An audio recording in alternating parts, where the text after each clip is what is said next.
in the background. We're going to start to hear it in just a couple of seconds. Coming off one of the biggest cards of the year, UFC 241. I feel like we say that just about every week, but 241 really delivered. Contender for fight of the year with Romero and Costa. Nate Diaz makes his long-awaited comeback. Before I keep blabbering on, just make sure you guys could hear me.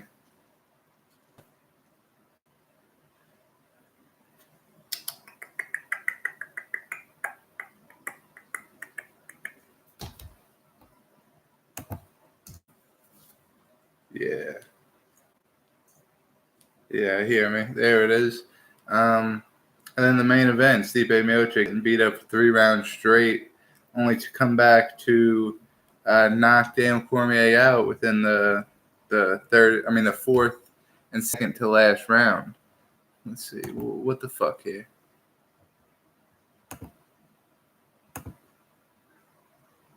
It's really taking this long to load? Jesus.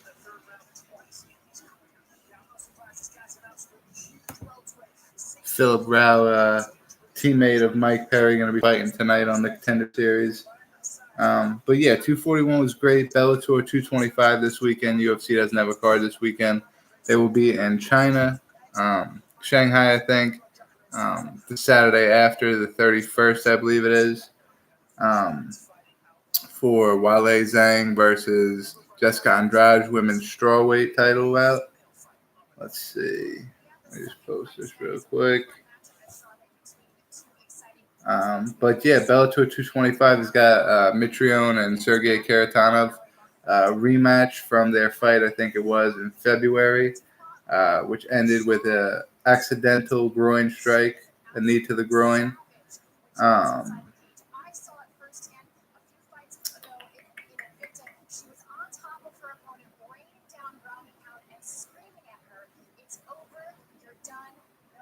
Tough fight there. You know, Mitrione's got knockout power. Karatanov's got knockout power. I think we were going to see that early in that fight if it didn't end the way it did. But still a great, amazing fight to look forward to for this weekend. It always sucks whenever there's not UFC on, but this is a great Bellator card to come in and kind of take the place of it. David Rickles versus Yaroslav Amrosov. Rickles is coming back out of retirement. MVP. When MVP knocked him out, he retired. Came back after that. Won a decision over Bamba, and then knocked out AJ Matthews back in March. Yaroslav Amosov is 21-0, 2-0 in Bellator, and his 2 wins are over Gerald Harris and Eric Silva. So I feel like they're kind of trying to re-retire David Rickles a little bit. As fucked up as that sounds, but it's kind of what it looks like to me. I mean, this guy goes through MVP. You know, he comes back out of retirement, fights these 2 guys, and then now they're giving him Yaroslav. Kind of throw him to the wolves. You got Nick Newell going up against Corey Browning. Newell, we all know, the one-handed fighter who lost on the Contender Series to Alex Munoz 2018, then submitted Antonio Castillo Jr. in CES 56 back in May. This will be his Bellator debut. He'll be taking on Corey Browning, 2-0 in Bellator. His wins over Kevin Ferguson Jr., Baby Slice, via ground and pound, and then Aaron Chambers via heel hook in February. So a lot of big names for Corey Browning too, and Nick Newell. They're throwing him straight to the woods. Straight to the wolves. His first fight,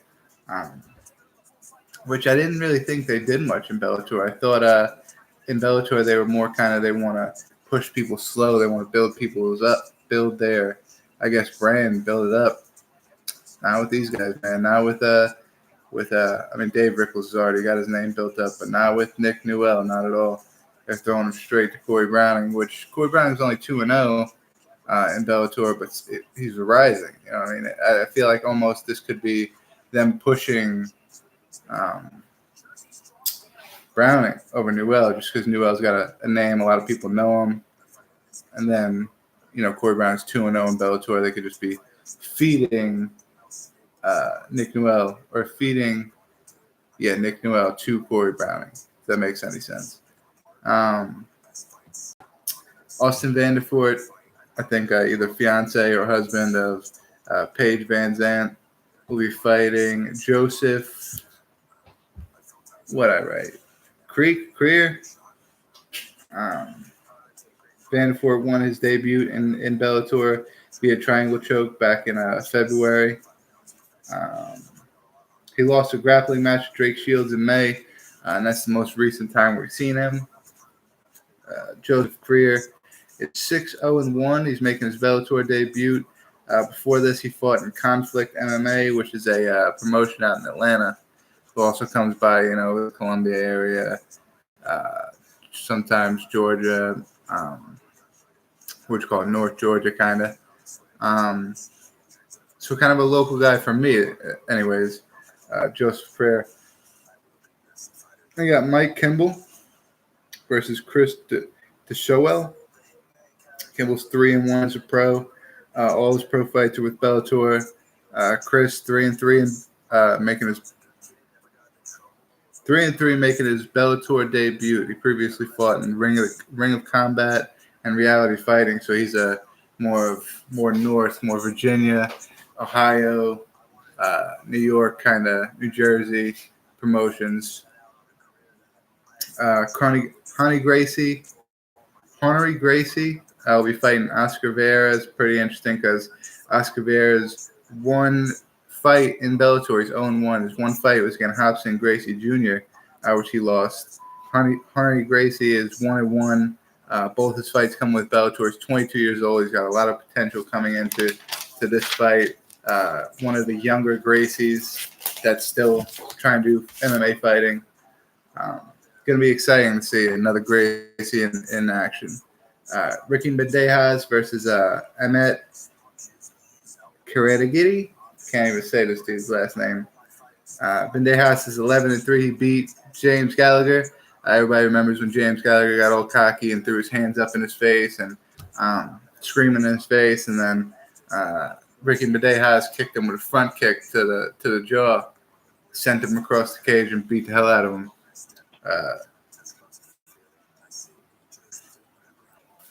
He burst onto the scene after that, and that fight may have made Bellator try to push Bandejas a little too quick.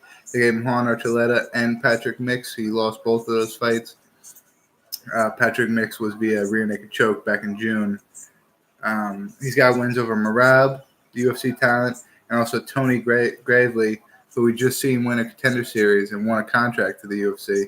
So technically he's got 2 UFC wins under his belt. That he didn't fight those guys in the UFC. He didn't fight them in Bellator, but those guys are in the UFC, and he did defeat them in his career, earlier in his career.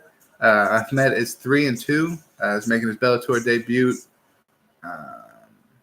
He's been signed with LFA since 2018. So, I mean, promotion, local promotion up to 2017. And January 2018, he made his debut with LFA, and he fought all of 2018, and then till this point, 2019, with LFA. Timothy Johnson versus Azuna Anawana. Johnson is 12-5. Fought in the UFC. He was 4-3 in the UFC. Lost his Bellator debut in August to Czech Congo via knockout. Azuna is 15-5. He used to fight for Cage Fury Fighting Championships, where he was the light heavyweight champion. Light heavyweight? Heavyweight champion, sorry. He was the Cage Fury Fighting Championships heavyweight champion. He then fought, I think it might have been a short notice fight with Justin Ledet at UFC Fight Night 116, September 2017. This was after he was a Cage Fury Fighting Championship champion. It's a little bit of a tongue twister there, excuse me. He lost that fight, came back, knocked out Chris Ducatis in Cage Fury Fighting Championships to regain his heavyweight title. And that was in March of this year. So he took some time off. He was a heavyweight champion of Cage Fury. Left, tried to go to the UFC, obviously vacated, took a couple years off after he lost that fight. Came back this past year, 2019, won his heavyweight title, and now he's getting his Bellator debut. Azuna Awana is a force to be reckoned with at heavyweight, and it's going to be exciting to see him go against Timothy Johnson. So, all great fights there for Bellator. We got a Contender Series. Ricky Steele's coming up. I'm going to pull this up and put this on the thing here so I can see a little better. Ricky Steele undefeated 5-0, first fight since February 2016, I think it said. This is his first fight. This is like a Nate Diaz type situation, kind of. Going against Phil Caracappa. 31 versus 37. Let's see where this goes, man.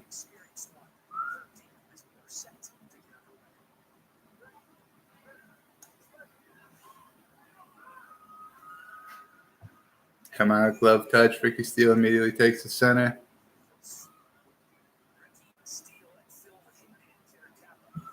Ooh, body kick misses for Caracappa.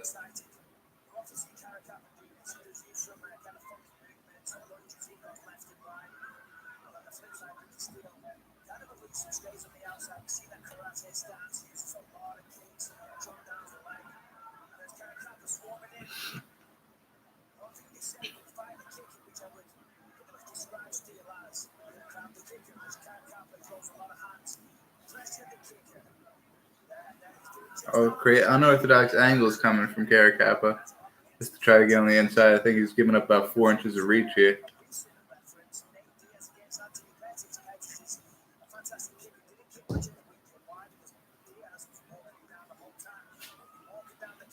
He's making that up with that unorthodox entries and then gets into the clinch. ESPN Plus freezing like this is outside of his fucking mind here.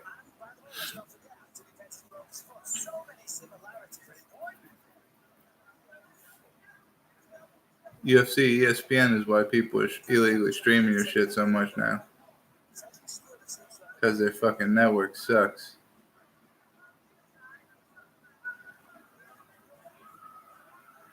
Ricky still creating space there. Inside leg kick from Caracappa. Gets Steele off balance.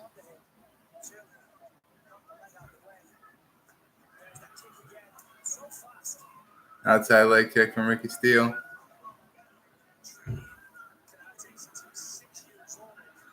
Takedown attempt from Caracappa. Here we go. He's deep on a single. Ricky Steele's great takedown defense.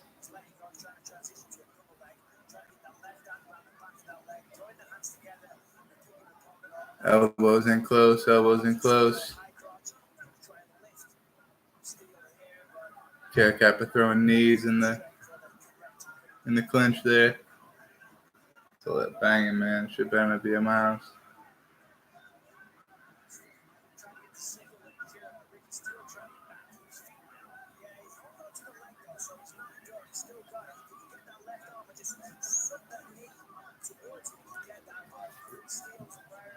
Caracappa got Ricky Steele down to one knee here. Still driving, still trying to complete the takedown, which it looks like he somewhat does here. He gets Ricky Steele onto his butt. Not able to pop his head out, so I don't know if they're going to call that a complete takedown. He still had his head tucked. Teep kick to the body from Ricky Steele.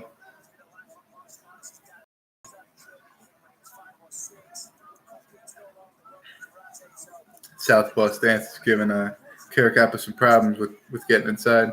Teep kick to the front lead leg.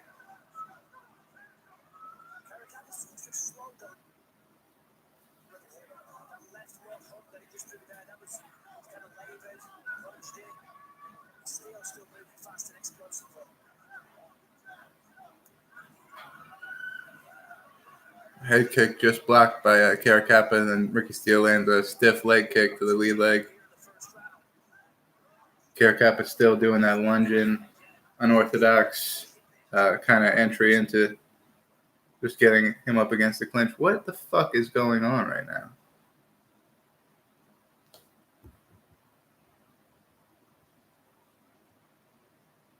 It just kicked me out completely.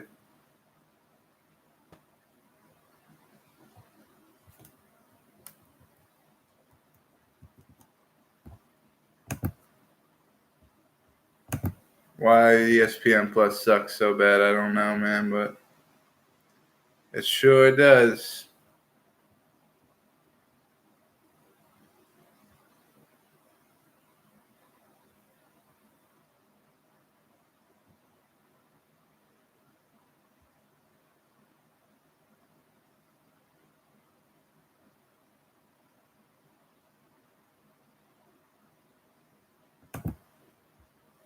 Nothing either. It's just fucking completely frozen. Click on the ESPN Plus portion. It should just pop right up, dude. I shouldn't have to go through all this frozen bullshit.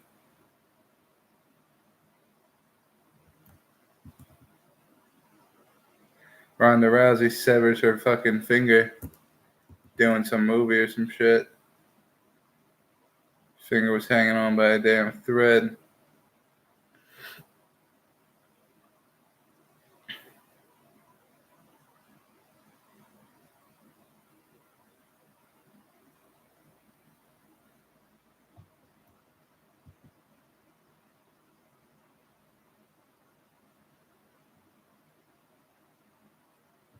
Stipe gets $100,000 for fucking his title fight. That's good.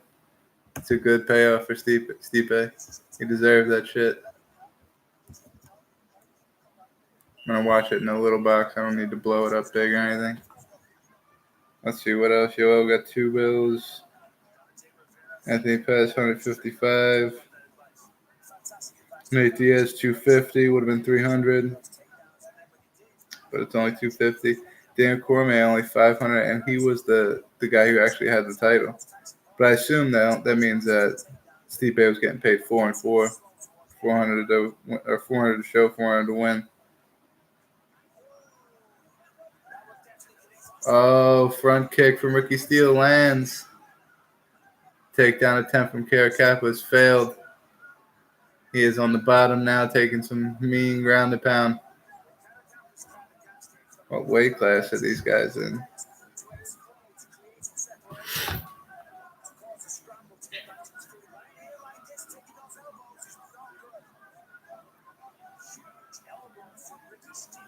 Ricky Steele trying to go knee on belly.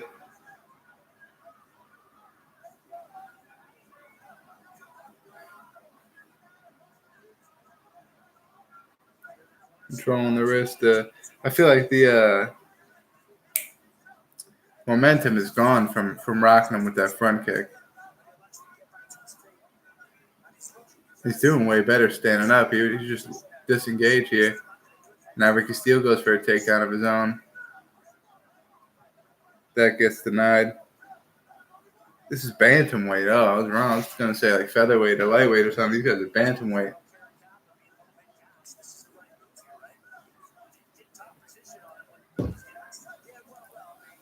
Wish I had a pen on here.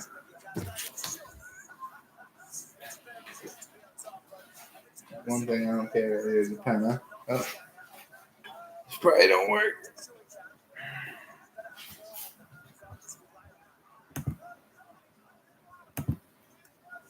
This pen probably don't work.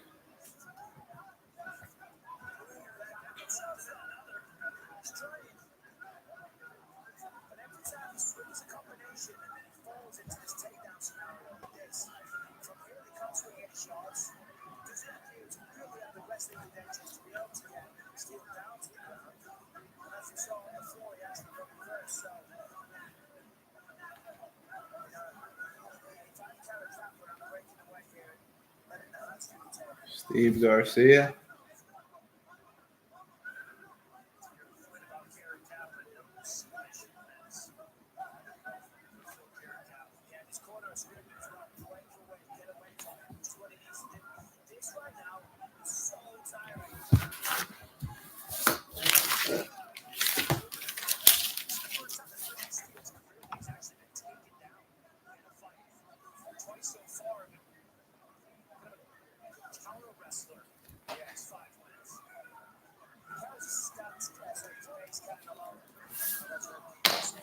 Ricky Steele's backed up against the cage here.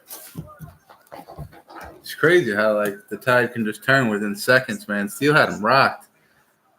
Had his knee on his belly, was in a position where he could have finished. Just couldn't get the job done.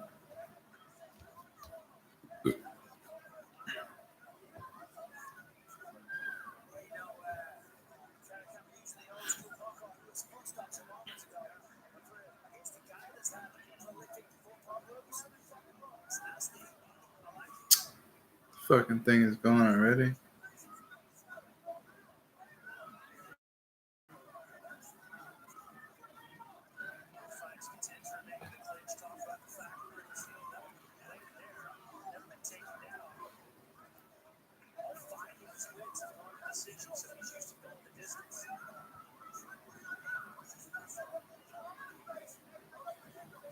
Going distance is not really how you get things done on the Contender Series, though, man.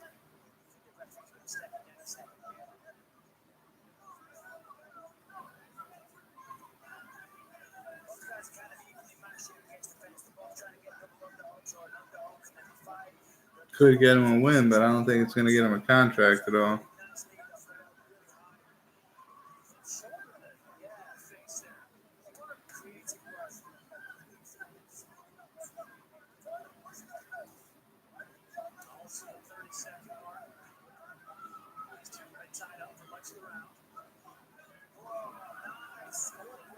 And Ricky Steele landed some good shots now up against the cage.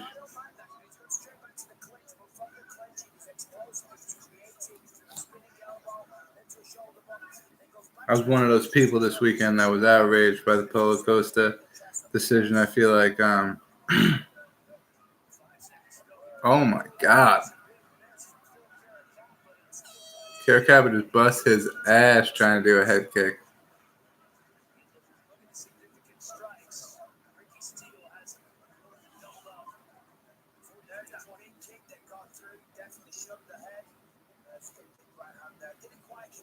Ricky Steele is landing, man. I got news right now that says Dan Hardy has entered the USADA testing pool, teasing for a potential UFC return.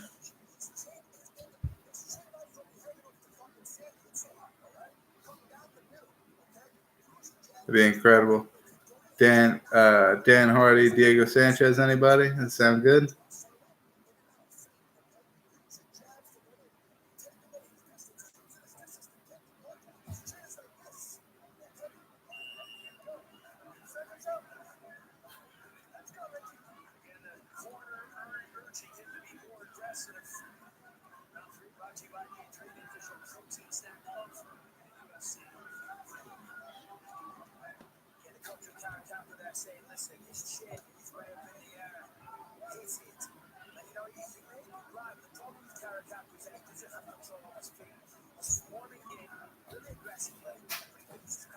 Outside leg kicks from Ricky Steele early.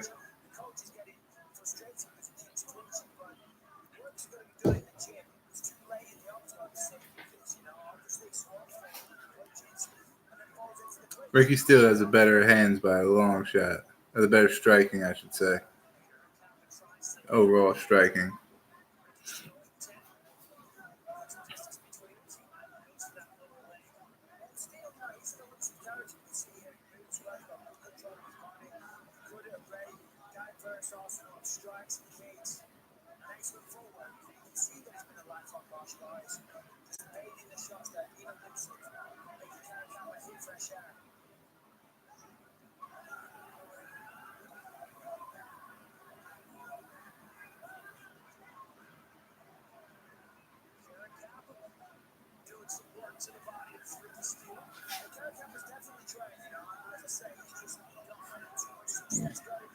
Excuse me, no damage done by those body shots of Caracappa. He's landed some good body shots, hooks to the body, wild hooks, to try to, I guess, enter in to get inside the reach of Ricky Steele. Just no damage is being done. He's getting on the inside. Ricky Steele stuffs it pretty much every time.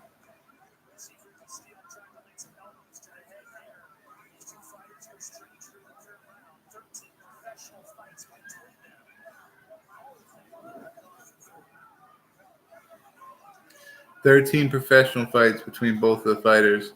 Every fight of both these fighters' career have been to the third round. So no stranger to the third round is either one of them.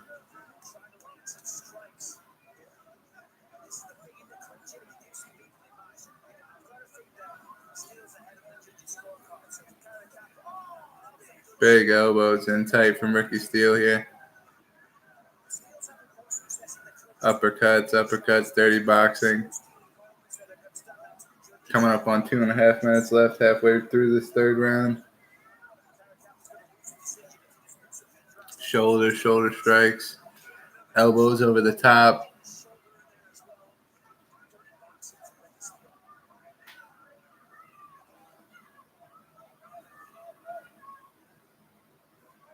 Knees to the body from Caracappa.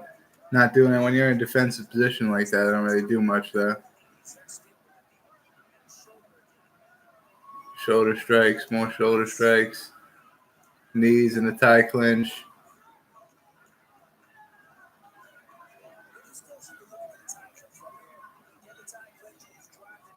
You got to come over with that right elbow.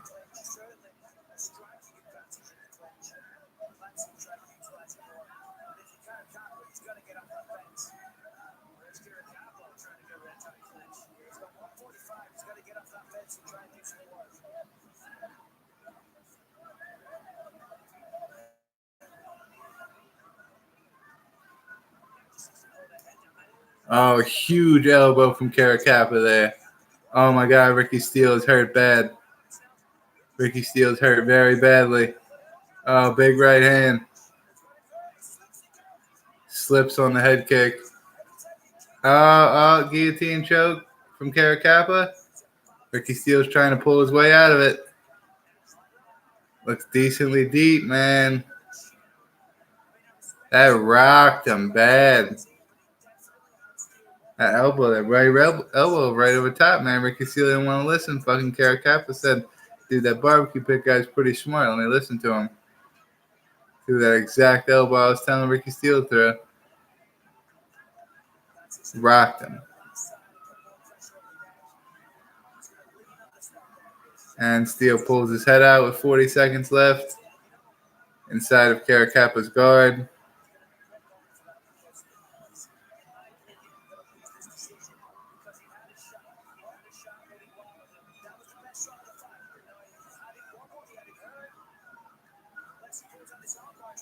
Caracappa trying to throw his legs up maybe for a triangle or swim over to some armbar. 12 seconds away from Ricky Steele, I think, stealing away a decision, no pun intended.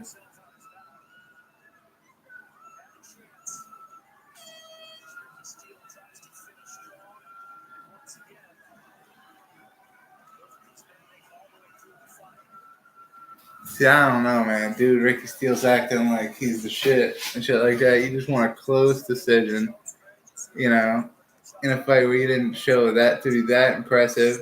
And you got rocked. The other dude looked good, too. So, I mean, maybe Dana's thinking in his head, these guys got power for 135. Whoever wins, maybe give him a contract. Because, I mean, I liked the head kick that rocked Caracappa. Didn't look as impressive to me as the elbow that rocked Ricky Steele.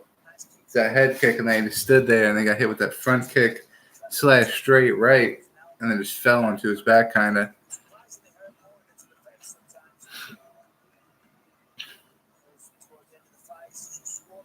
Although it wasn't doing any damage, Caracappa was doing a great job of using his angles to get inside. Boom! Right elbow, right over. They landed two back to back too. Completely took Ricky Steele off his game there.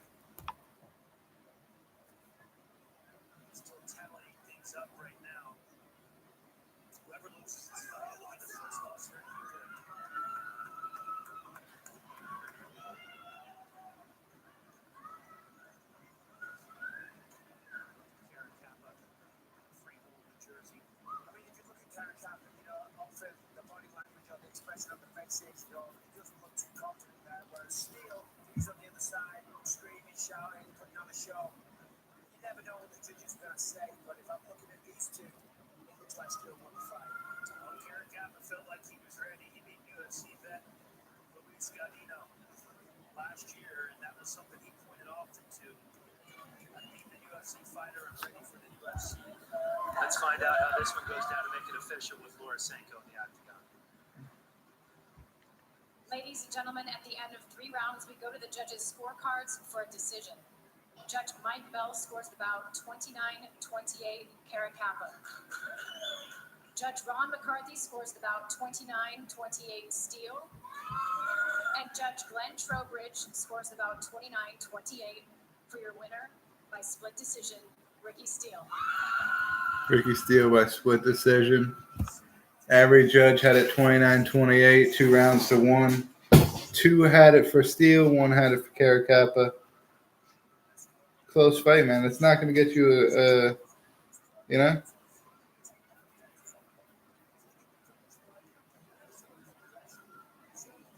It's not. It's not going to get you a contract, Contender Series, unless the rest of the fights are all duds. I mean, like, if you're in that position and you're the first fight, you kind of have to, like, pray that you're on the most boring Dana White's Contender Series card of all time. You know?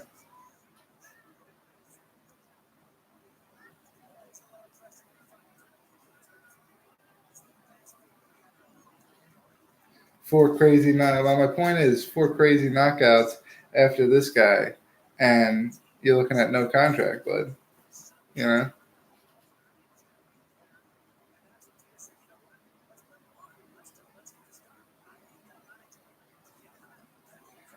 Do some looking up here. Let's see what this guy's got to say. Thank you very much, guys. Well, Ricky, given your experience on Tough, given all you've been through to get to this point, how good does this one feel? Just amazing. More than anything, more than a UFC contract. I got my family right here. I just want to fight in front of my daughter for the first time she's ever watched me. Unbelievable. Your daughter was another star tonight. I could hear her back here the entire fight. Could you hear her in there, and did that fuel you in this fight? It absolutely did. You know, usually when we're standing there eye to eye right before this thing go, I'm great. I always do good staying calm, but at that moment your heart always starts to race. I hear my daughter. There's no doubt in my mind. Ain't nobody beat me tonight. We had a fantastic performance. You've got that traditional karate stance, a lot of a very kick-heavy arsenal. Round 2, you nailed him, had him rocked. How hurt did you think he was at that point? I knew he was hurt. He fell his face on the ground. I mean, can't hide that shit. So, you know, I wish I would have made him get back up, but it is what it is. I win. Yeah, after that, you guys went to the clinch against the fence. You were doing some really great work there. Why not continue to strike? Because I'm beating them there. Why not? You know, these guys think I'm a karate guy. They're going to push me around. I have news for you. I always turn these guys around and beat them up. You know, I'm a lot stronger than I look. Karate my ass. I'm a beat you anywhere. Well, you certainly showed a very well-rounded game tonight. How ready are you for the UFC? I mean, my performance speaks for itself. 5 out of my 7 opponents were undefeated before I got my hands on them. Come on, man. You ain't going to pass up on me again. If you do, that's your own fault. Congrats. Enjoy your win. Thank you very much. Guys, back to you. Ricky Steele owns his own paving company, hoping that he paved his way to a UFC contract. It'll be interesting to see if that comes to fruition tonight. Coming up, 5-time Italian national grappling champion Nicole DeSenier has been training at Jackson Wink. She's going to face off against Denver's Mallory Martin, who's so tough that she was fighting with a torn ACL up until last year. It's fixed, and she believes she's better. Hey, Dana, and on line, the next featured UFC fighter. Let's go. Oh, shit. I'm featured UFC fighter. Let's go. Dana White's Contender Series has been brought to you by P3, the official protein snack of the UFC. Steve Garcia is a guy that we're going to be seeing a little bit later on, who's fought Alon Cruz and Joe Warren in the past.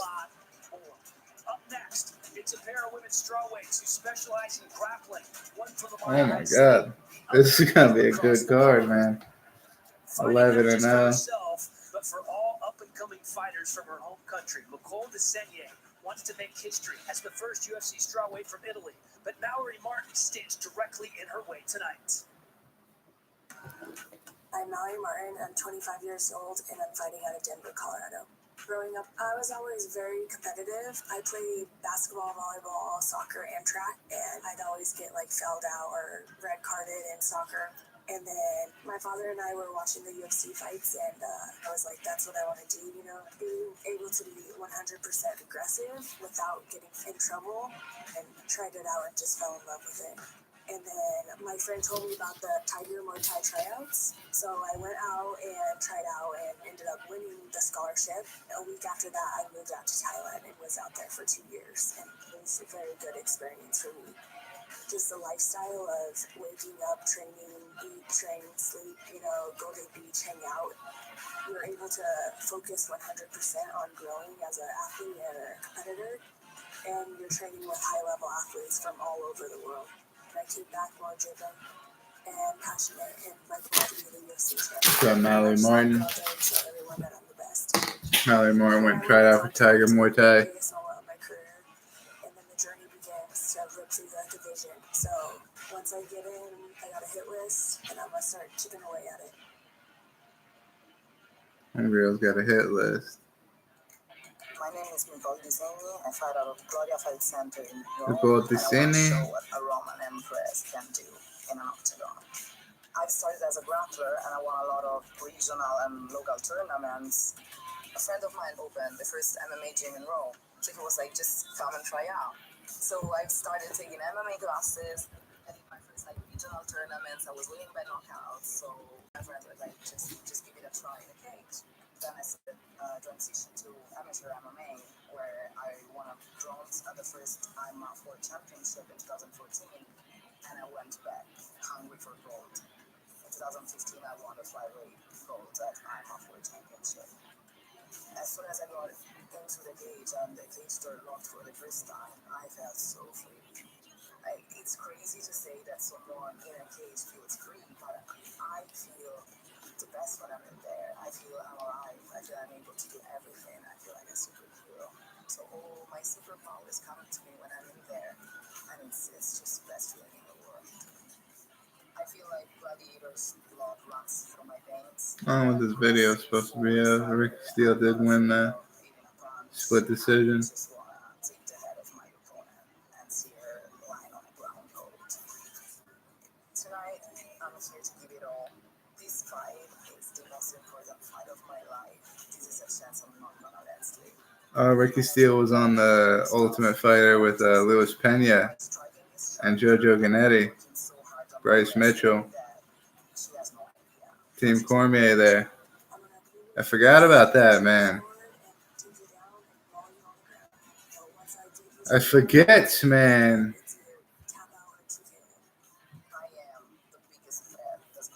I agree with the decision that he won that fight. It's just, it's still close. And there's a lot of great fights on for the rest of this card, so I doubt that he's going to get the contract just by seeing who all's fighting on the rest of the card.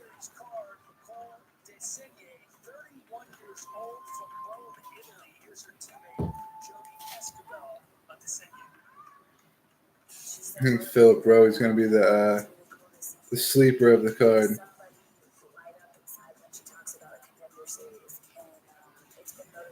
I think everybody's looking forward to seeing this dude Leon Shadowzone. However the hell you say his name. Everybody's looking forward to seeing him possibly get the contract. But I think Phillip Rowe is gonna surprise him. Bashigi is fighting out of Jackson Wink. 2 wins by knockout, 2 wins by submission. Former IMMAF world champion. I'm excited for this one. A model and a fighter says she plans the photo shoots before the fight, so she's in the best shape she can possibly be in. Maybe she a model fighter. That's a great question, Michael Bisping. Mallory Martin could help us answer that question tonight. Coming in at 4-2, she's riding a 3-fight win streak. Says she wants to be the Female Denver, Colorado. Mallory Martin's out of. UFC fighter Macy Barber. She's lost, but she's lost to quality opponents. Oh, absolutely. She has fought good competition. She did. She's 4-2. One of her losses are to Macy Barber, so UFC competition already. And I believe she said she has a hit list in the UFC. Macy Barber's probably on that hit list if she does get in. 3-fight win streak, all finishes. Finished 3 out of 4 of her wins, 2 knockouts.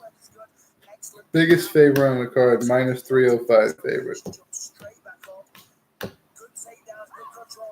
So, good chance we're looking at the winner walking out here right now. But underdogs happen. A lot of underdogs won on this past Saturday. I believe Nate Diaz was underdog. Stipe was an underdog. Paulo Costa was an underdog. The 3 biggest fights on the card, the underdog had won. So I believe Derek Brunson was underdog over Ian Heinisch.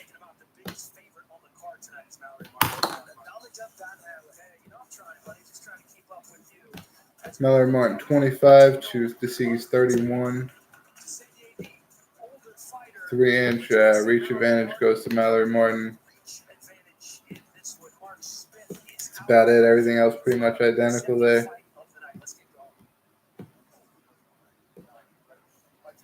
Another interesting thing to talk about is that Nate Diaz, after he won, called out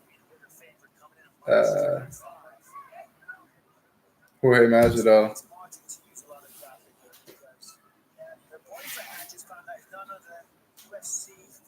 She looks like she's lunging a lot with those punches. She's feeling that 3-inch reach disadvantage. Catched her with a right hand, though. Front kick comes up to 1-2.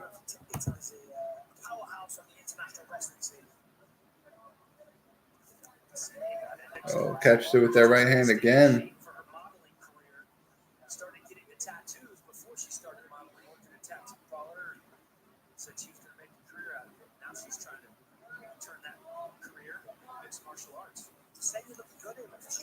She's throwing a lot of volume at her, and she's actually catching Martin a couple of different times.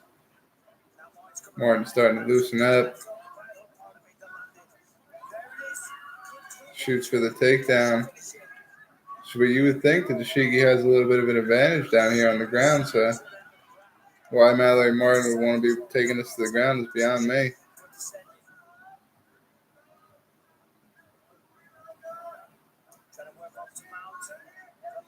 Half guard for Mallory Martin. Very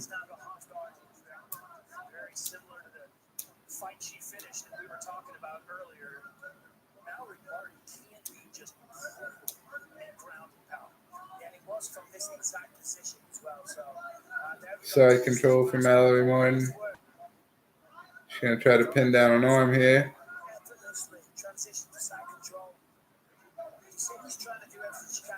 I guess Mallory Martin's no joke on the ground, man.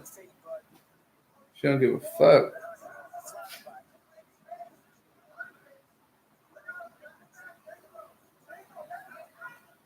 Trying to get that half guard back, trying to secure one of those legs, trying to get to a more defensive position. Martin's having none of it. Martin's so good at top control. And this is exactly what she's done throughout her career. She ties opponents up in the clinch, and then gets the takedown, landed a couple of punches to the side of the head, did it all. Only little chocolate shots, but by the sound of it, there was a solid connection. Trying to get over in the full mount is Martin. Great defense from Sigi. Back to side control, half guard. Transitioning from position to position. Definitely a competent grappler. Half guard now, and again, she just, to your point, those short, quick, snappy punches, they add up, don't they? Oh, absolutely, yeah. When you're on the floor, it might not be the heaviest shots, but they do add up. They do cause damage. Blood in your eyes, blood in your nose. Just generally don't feel good. How about a couple of back-to-back elbows? She's going to give him her back here. Sigi giving up her back here. Trying to get up.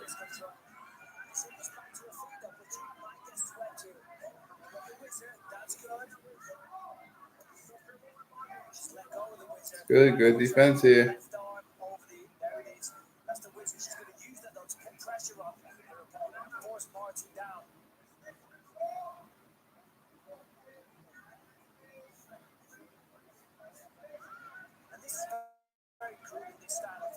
so she can fire like this all day. There it is. Reaches the leg, grabs the straight leg down, and she's got hold of that one hand if you notice. She's letting go now. The ground and pound we were talking about. Very active from that top position.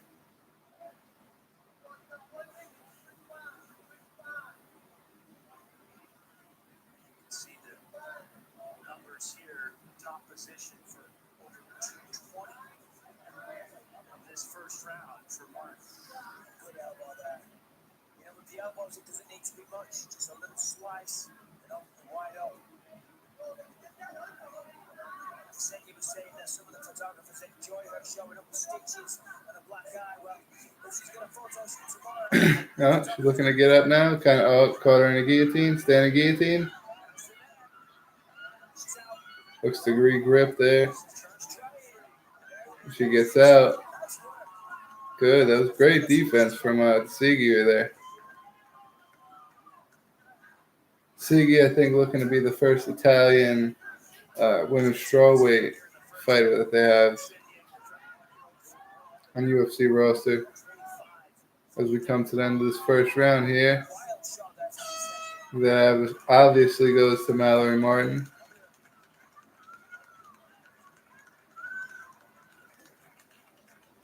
See how the second round comes out. See, this fight here could give Ricky Steele a contract. You know, we get 3 other fights, this fight and 3 other fights like this, could have himself a contract. But I don't think we are. I think we're gonna have a bunch of fucking damn good fights later on. I think Desmond Torres, Steve Garcia is gonna be a banger. Matter of fact, all 3 of the fights that are left after this fight, I think are all bangers. So we'll see.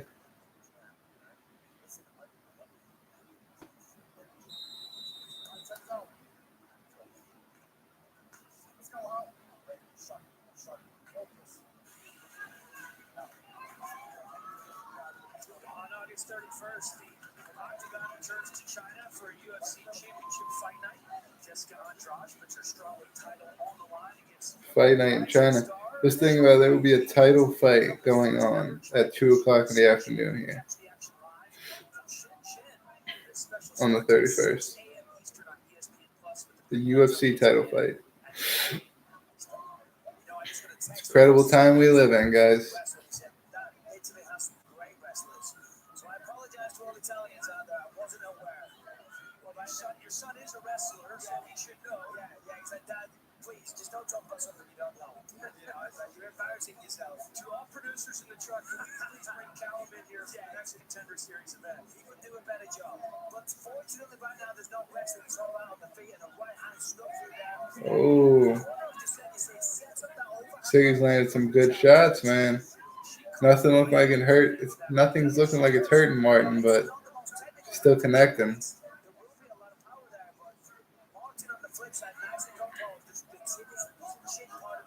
Did a good job getting in and out. Not as much lunging punches as she was doing before.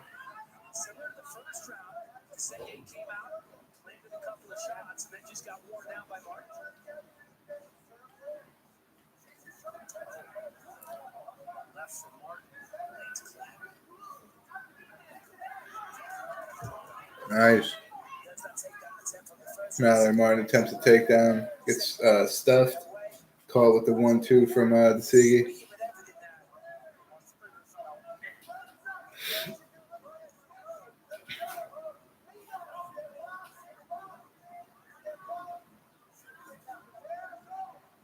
Nice hands there.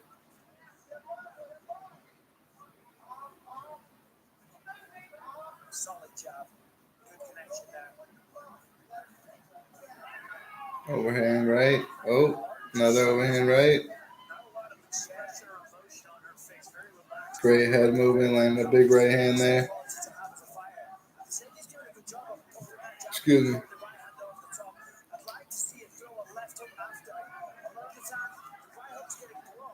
It's good. The Sigi's landing a bunch of shots here.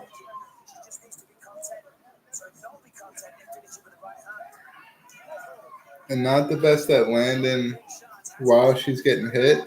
You know, she's not really good at pushing through the strike to land her own strikes, but if she's the one throwing, she's landing some good strikes here. Another defended takedown, I think.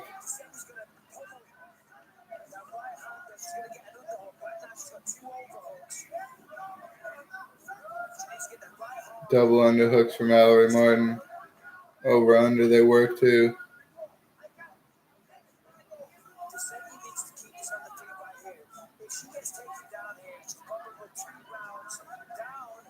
She does get taken down, gets tripped to an outside trip, takes her almost to the middle of the octagon here. Mallory Martin giving some ground and pound here inside control.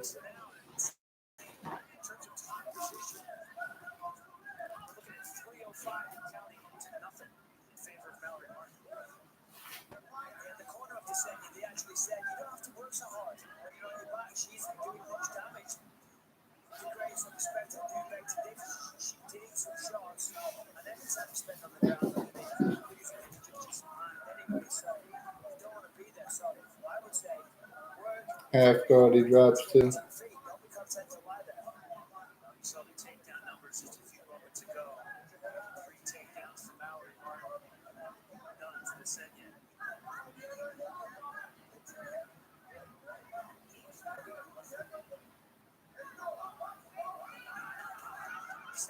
Good reversal there to see he gets up.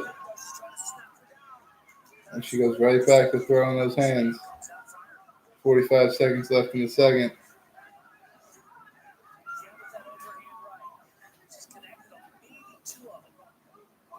That was good. She didn't hold her down for too long. The one takedown, but the question is, are the judges going to look at these strikes and say, we're not doing any damage? In the takedown, she held her down and put some good ground and pound on her.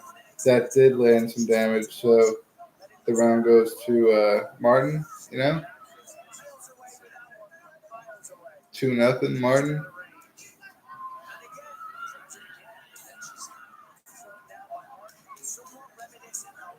Another takedown for Martin, 10 seconds left. Full guard here.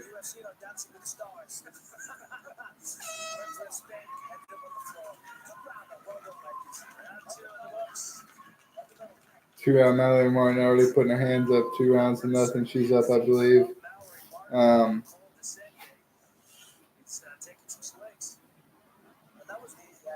Great striking, though, from Desigi. Not what I expected. I expected to see better grappling from Desigi than what we're seeing here. And better striking from Mallory Martin. It's kind of the opposite, where Desigi's landing some good shots up top, and Mallory Martin's wanting to shoot for the takedowns and pull her to the ground.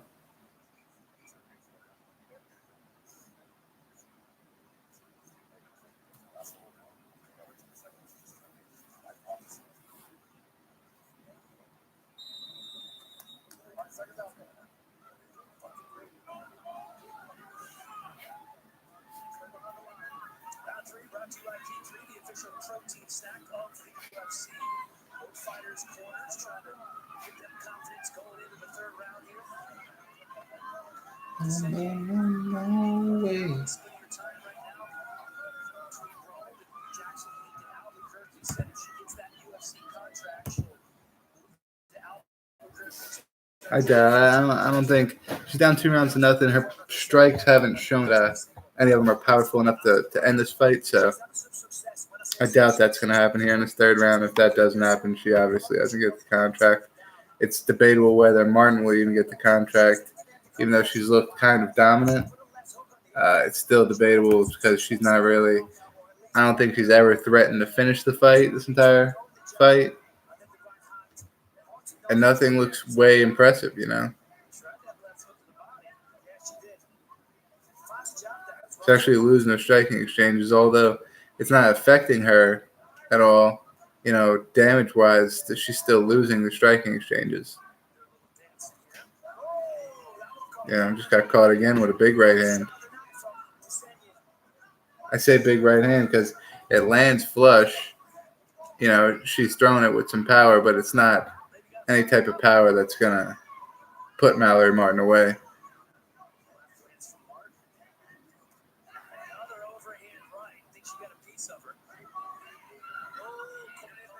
Mallory Martin in the clinch again. Will take that attempt.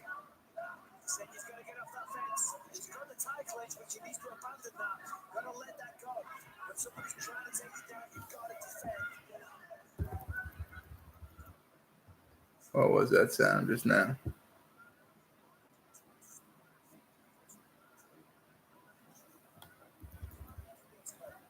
Not sure. If I hear it again, I'm going to check on it. Double E that.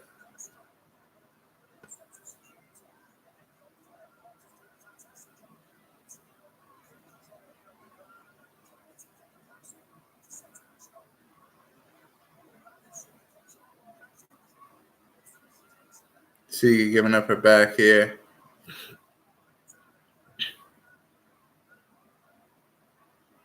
Martin put in some good strikes, not able to get the hook in. C still is a great grappler. She's doing all the right things, keeping the hooks out, making sure she doesn't get full control, make sure she can't get flattened out.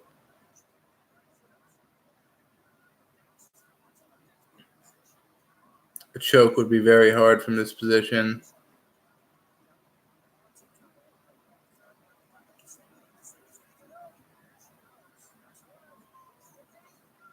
Sigi now has Martin pressed up against the cage, throwing volume strikes, man. Punches and bunches, but it's not doing damage. It's like a Nate Diaz style punch, but there's no damage being done. Nate Diaz does a lot of damage with those strikes, you know? Maybe because of how much he puts them on. And the Sigi is not putting that type of volume on. She's putting a little bit of volume, like when she throws, there's a lot coming at you, but she's not every single second of the fight throwing, you know? She's taking breath. She's taking breaks in between.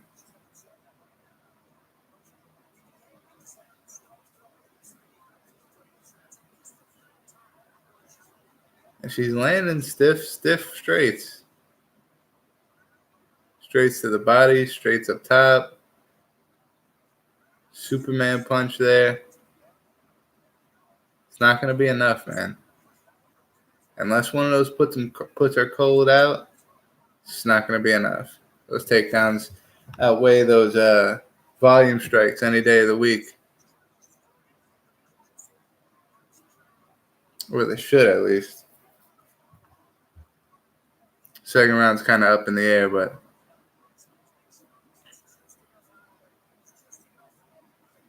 I think she's down 2-0. So, I mean, a decision's not what she wants here. She needs to figure out a way to finish this.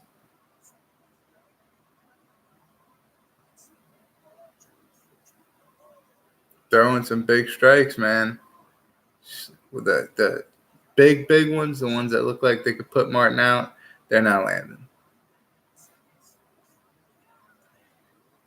It's only the ones that she's throwing real technical that are landing on the dot, the very good technical strikes. Those don't have the power that she wants to put on it, though.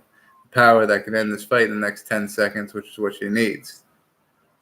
10 seconds, she's walking forward.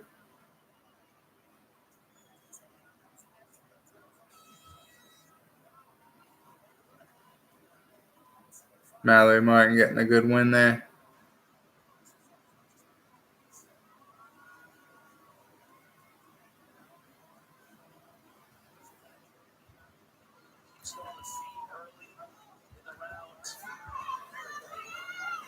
That's a good fight, but no contract. I wouldn't give her a contract if I'm Dana. That's not worthy, man. And maybe, yeah, the other girl's tough, or maybe the other girl was like a kryptonite or whatever the case is. But, I mean, you talk all that stuff like you belong in the UFC and you got a hit list once you get in the UFC and basically talking like you're already there. That's not the fight you put on, you know?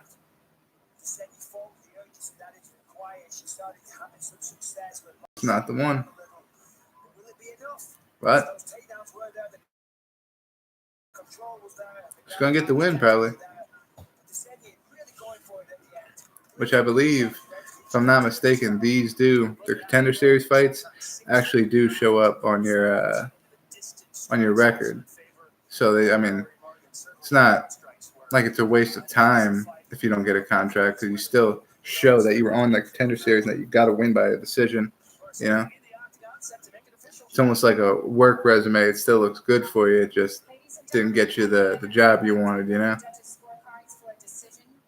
The judges score this bout 30-27, 30-27, and 29-28 for your winner by unanimous decision, Mallory Martin.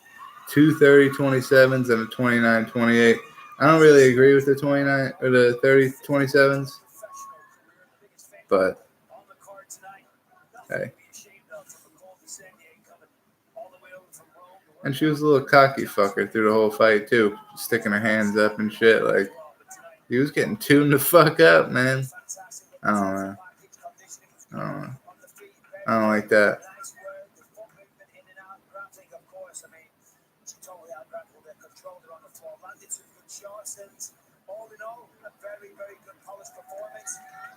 Like Nate Diaz, when he was beating up Anthony Pettis, after Anthony Pettis said, Nate Diaz is not on my level, I'm going to embarrass him, this and that, and Nate Diaz is fucking Anthony Pettis up, I'm down. I'm down with Nate Diaz throwing his hands up, saying, what's up, motherfucker, talking shit to him, shit like that. But like this chick, like you just talked all that shit, like how it's your contract and you're going to get into the UFC and you're going to call some people out and yada yada, whatever the fuck the case is, and then you get in there and you fucking try to out wrestle this chick. That's it, man.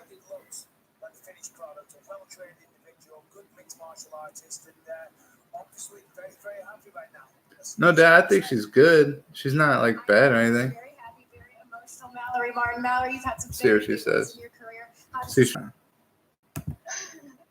fight had a little bit of everything. You guys had some nice striking. We go live and it freezes again. You know, it's just all mine, you know? But I never threw like elbows like that in a fight. And I was just listening to my corner and they're like, elbow. And I was like, okay. It was really cool fighting on the show, like super quiet. I listened to my coaches. I wasn't really nervous, you know, it was awesome. So I'm glad I got to go out there and put on like a dominant finisher, but Dominate. I was trying. It was absolutely dominant. You got a takedown in every round. The ground and pound was there. Were you confident that if you got her to the mat, you'd be able to be dominant there? Yeah, for sure. I knew she had nothing on the ground for me, and even like the first round after I sat on the floor and I was like, her stand was not on my level, you know. So I was fine if I couldn't get the takedown, then I was fine keeping it standing. So. He was getting pieced up. I know that your dad was a huge part of the reason why you began this journey. I know he's a huge motivation when you fight. What does this moment feel like in terms of his memory and you honoring him? I know he's here with me, you know, so it's just really hard for him. He'd never seen me fight, just any fight, so it's hard. But, yeah, he saw me tonight. Mallory, congratulations. What a performance. That's sad. It's sad to ask questions like that, man. I don't know why they make Lorosenko ask all the fighters those questions. I guess because it's like it's part of the whole Contender Series thing that there's an emotional story behind every fight and yada yada. But I don't care who's in my ear. I wouldn't be able to ask somebody that type of question. You know what I mean?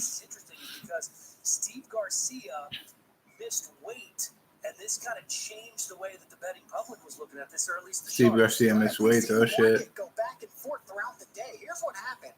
Desmond Torres, even though he's taken this on 2 weeks' notice, the fact that he fought at flyweight and moving up the bantamweight, the odds makers had made him the favorite. But quickly, as soon as that line opened up, money immediately came in on Steve Garcia, making him a minus 130, 140 favorite. Garcia misses weight. The market flips the other way now. They change their mind and think Torres is going to benefit from it.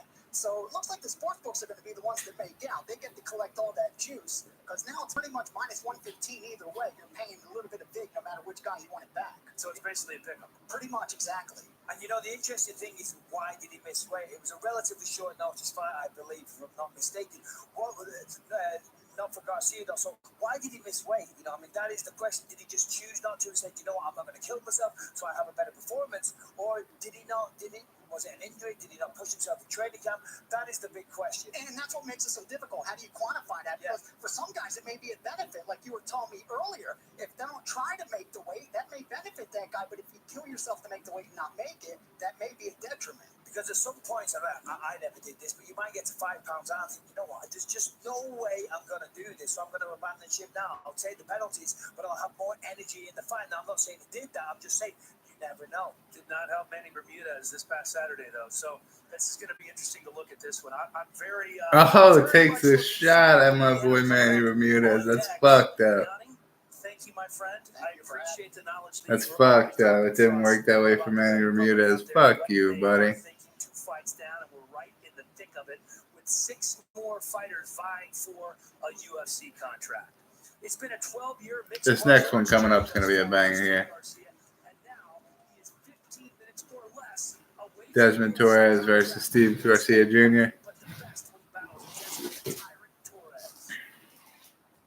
Garcia Jr. is the guy fighting out of Jackson Wink MMA. The promotion. He has losses to Alon Cruz and Joe Warren.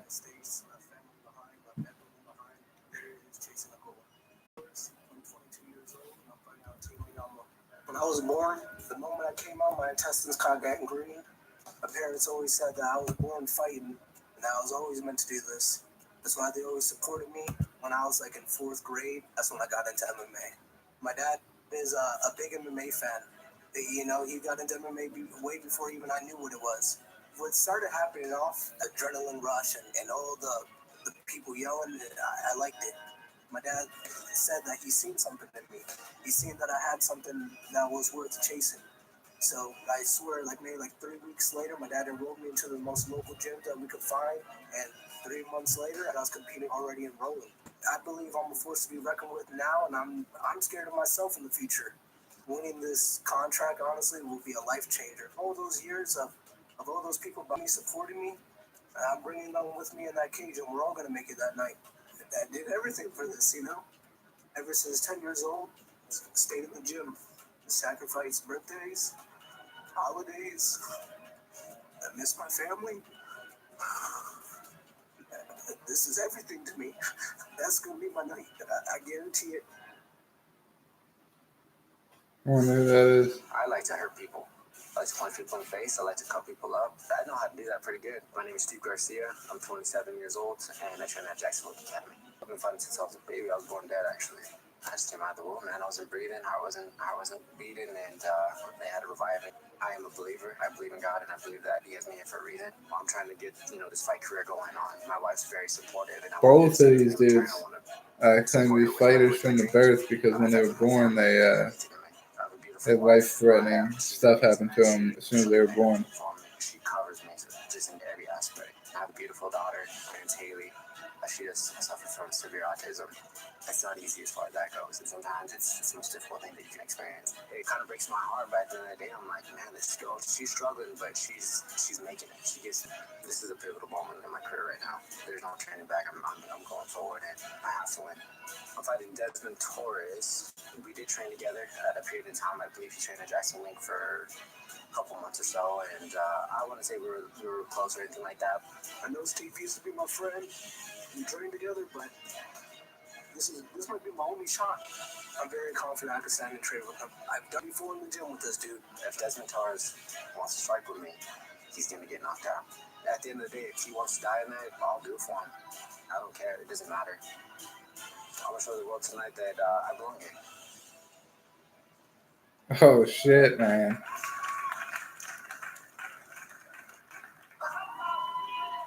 And here is Steve Mean Machine Garcia, 27 years old, from Albuquerque, New Mexico, coming in with a 9-3 record. Laura has more. Well, Steve Garcia says he knew his wife Mariah was the one as soon as he met her, but before he was ready to officially make Team Garcia a 3-person squad, he said he wanted to see what kind of mother she was. So he asked to meet her daughter, Haley. And as you just saw in the feature, Haley has severe autism, but their connection was pretty much immediate. And he very quickly became the father figure in her life. Now that they are officially a family, they share an incredible bond.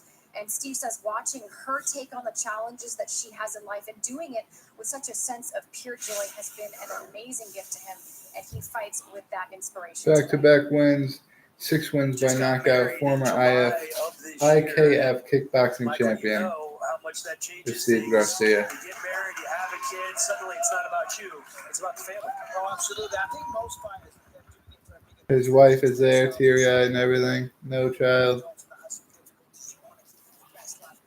I would assume it's got to be probably a crazy environment for a young child. That's why this is such a big deal tonight. You know, it's bigger than the fight. It's bigger than the win again, the win bonus. It's really about changing their life, getting on the right track, and giving their family things that they could only dream about in the past. Here comes Desmond Torres, who was very emotional in the talking about his life. Looks like he's got everything together right now.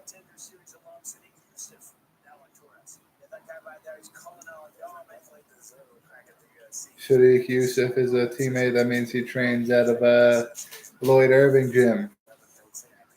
James Vick, Sadiq Yusuf.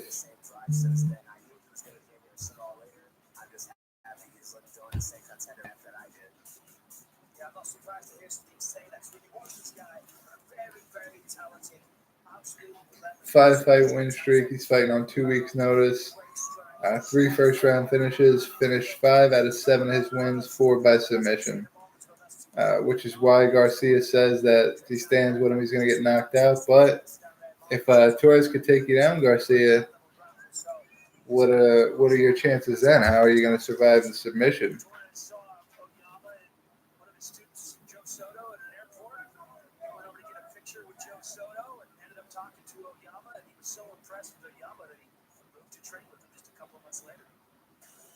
Take a look now at the tail of the tape. Desmond Torres, just a baby in this one, 22 years old. Steve Garcia. 6 feet tall is Steve Garcia to the 5'6" Desmond Torres. Desmond Torres is 22 years old and is giving up a 6-inch reach advantage. Steve Garcia missed weight by about 4.5 pounds. 3.5 if you allow for 136.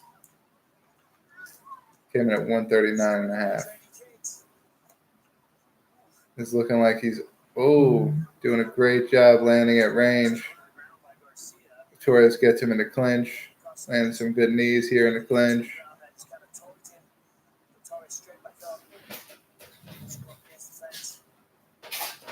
I'm rooting for Torres, man. That guy got way too emotional in the beginning.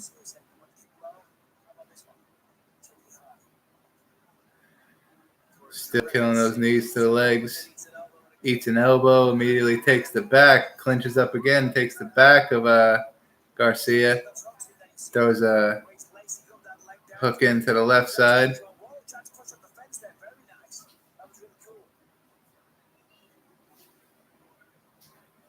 Torres is an amazing grappler, it looks like.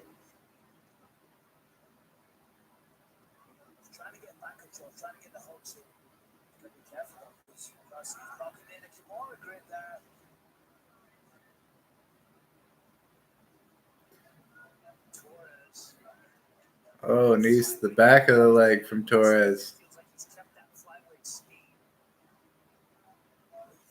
Torres coming up from flyweight.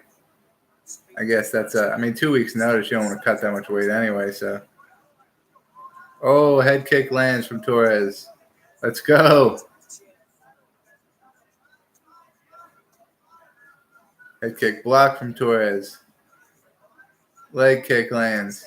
Big right and left hand. Both land for Torres. Let's go, brother. Inside leg kick. Oh, elbow on the inside lands from Garcia. Garcia just looks like he's got so much more power. And to be 6 foot tall, fighting at 135 is just outrageous. It's not a short notice fight for him, so he doesn't have the excuse to say, short notice. You're just 6 feet tall trying to fight at 135. It's not going to fucking work, bro.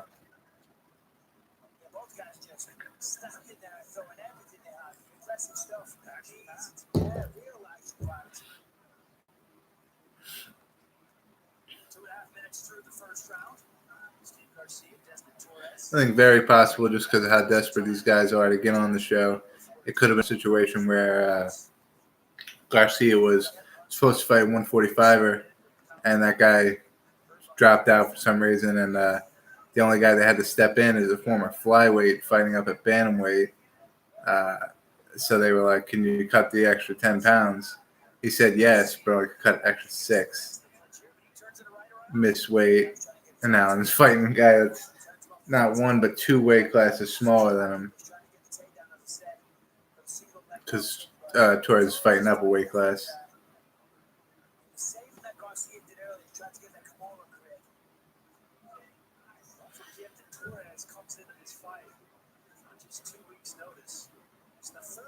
Kimura grip here from Torres, trying to get the Garcia has a clinch up against the cage here. Torres gets rid of it, comes back, throws a body kick, misses.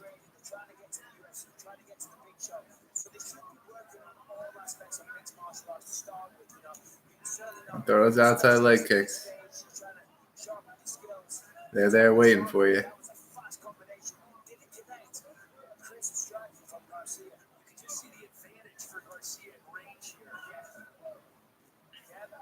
Garcia landing more oblique kicks or straight kick to the legs. Oh, and then rocks him with a left uppercut there.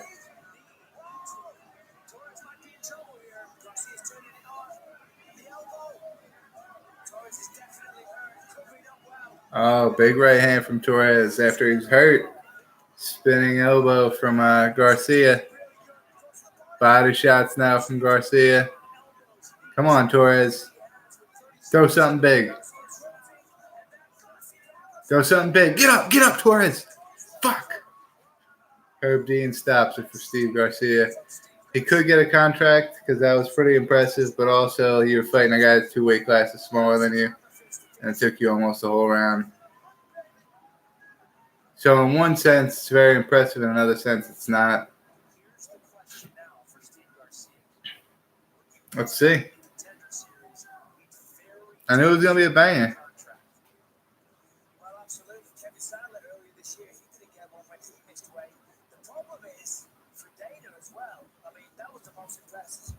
Impressive performance we've seen so far. The only finish we saw so far, but it was also the most exciting fight so far. So, I mean, I guess if you miss weight, you should be excluded because you're not honoring your obligations. But still, a very, very impressive performance. Tough decision for Dana. I'm very curious to see what he's going to do tonight. Steve Garcia, who trains in Jackson Wink, started about 5 years ago, said his goal is to have his picture on the wall at that legendary gym. There he comes in with a knee, uppercut, and now he knows he has his opponent hurt, swarming all over him, not letting him off, which is good to do. The knee comes up, didn't quite land there, and Torres, God bless him, he's trying his best. Yeah, it was that uppercut that landed, and Torres didn't really know where he was at. But this posting off the cage, that's not what Torres needed, man. It's not. He didn't need to get vertical with Garcia, who was already in side control. What he needed to do was just kind of try to get his feet inside the hips and kick off the hips, try to create space. Try to create a little bit of space. Herb Dean has called a stop to this bout at 4 minutes and 35 seconds of round number 1. Declaring the winner by TKO, Steve Garcia.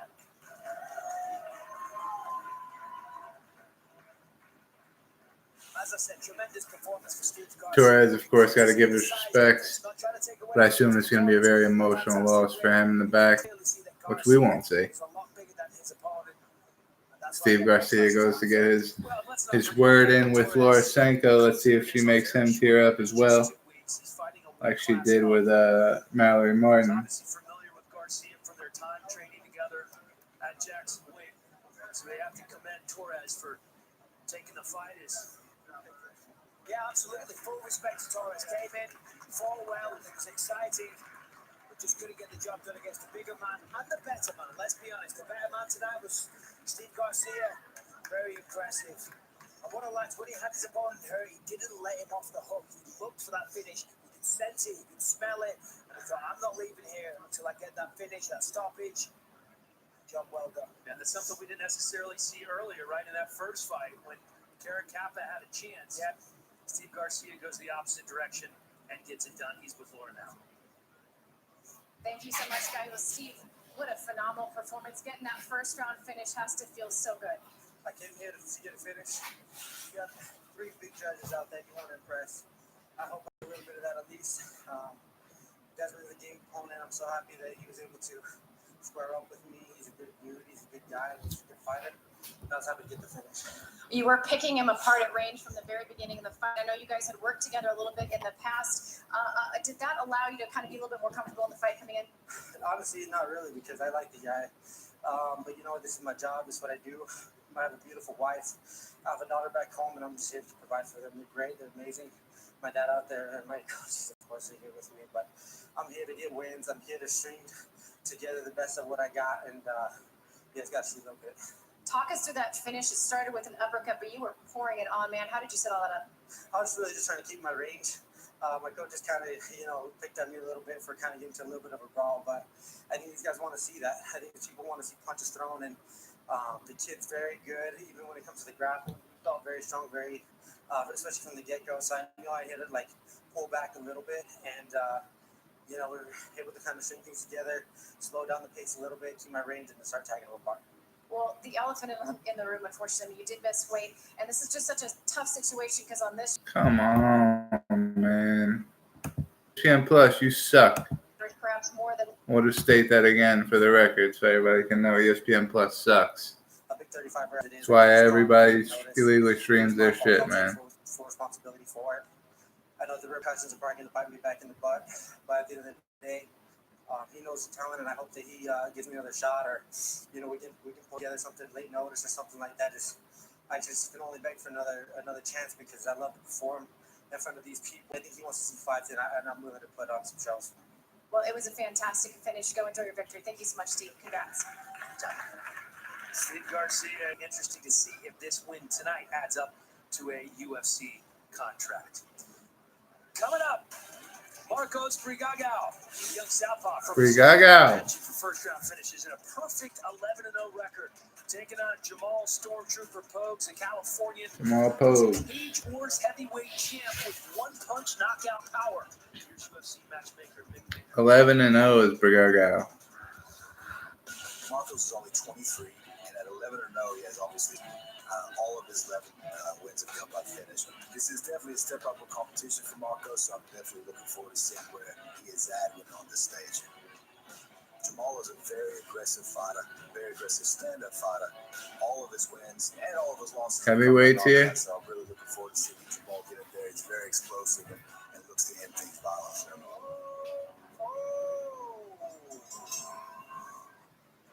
And you know what time it is. Bisping's breakdown. Oh, yeah, there it is. With two very Aggression, striking, confidence. Now, if you look Pretty at the rest even. of these two, Aggression, Brigagao's got a little. Wrestling, Bogan's got a little bit. Striking's got a little bit. Finished all of his opponents 11-0, so I give him the nod there. When you look at the striking, again, it's pretty even. Pogues throws more, it's a little bit more aggressive with the striking, and he throws more kicks, so I give him the nod there. But the confidence, they're both high.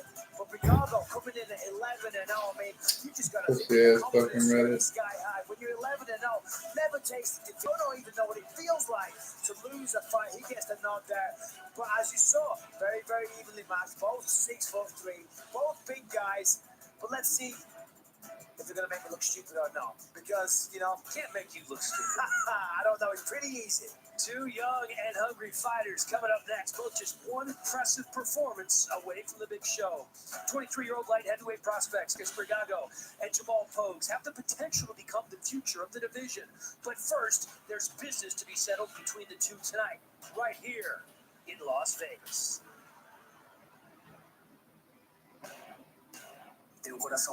So let's see. I got Brigagao, man. I feel like the striking is going to be insane. Striking differential.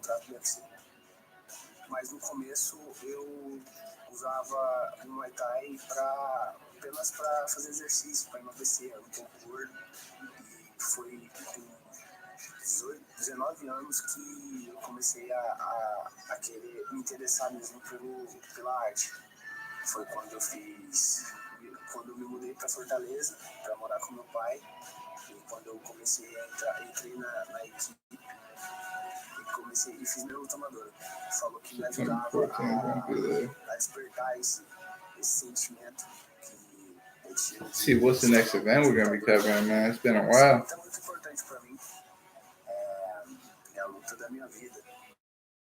It's been quite some time, people. Eu sonho em estar no UFC, de entrar pro UFC e essa chance apareceu.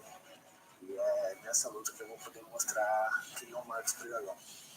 E pode ter certeza que eu vou agarrar essa vitória com meus dentes e vou trazer esse nocaute para casa. I'm here to prove to myself that I can be great. Everyone. Blue Chip Home Services. What's this? I trained at Joe Stevenson's Cobra Kai and Dan Henderson's Team Quest. Growing up for me was tough because I was a crybaby of the family. I was a fat kid, so all my cousins, family, friends, people always made fun of me, even at school. And I was always sensitive. So growing up, I held a lot in, and fighting was kind of my outlet to release everything. When I turned 17, I felt like everything, life was crashing down on me all at once. House was out of order, always fighting. And then my parents' divorce was one of the biggest things that basically made me just snap, and I just stopped caring for my life, and I didn't care for living anymore. I started hanging out with the wrong crowds, getting in fights. Every possible thing you can think of, I did, and anymore. I just stopped fighting. I just stopped going for a good 3-4 months before I had an old family friend drive to my house, pick me up, and drag me to the gym, and then that's how I ended up meeting Joe Daddy Stevenson when I was 17. Today, Joe's like a father, a big brother to me because he's always done right by me. He's always showed me the right or wrong. So he never hid anything from me. He showed me the good, the bad, and the ugly, and he let me decide for myself what I was going to do with it. He made me realize that it wasn't just me going through these things. If I didn't get dragged back into the gym or to get back into training, I think I'll be dead at this point. When I look at my life now, I feel like everything happens for a reason. It's crazy to look at, man. Man said if he didn't get back in the gym and meet up with Joe Daddy Stevenson, he'd probably be dead right now. It's insane to think about.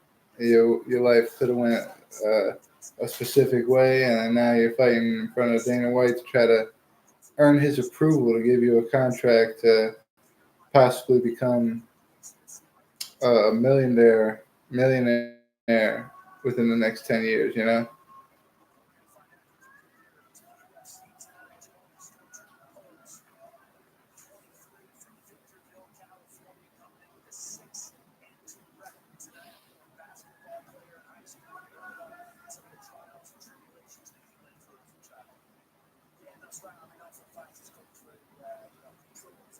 So we're going to see a pretty good heavy swing and heavyweight fight for a co-main here.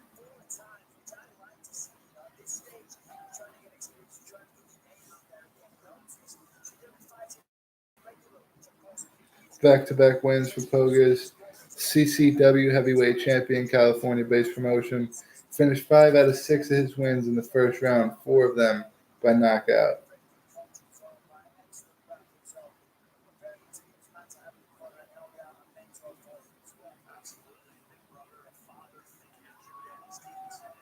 Shannon Nurse at Sam Hospital, Road Cancer.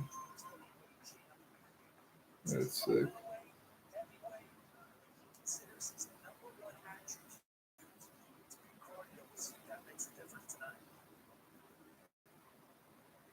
We'll be going up against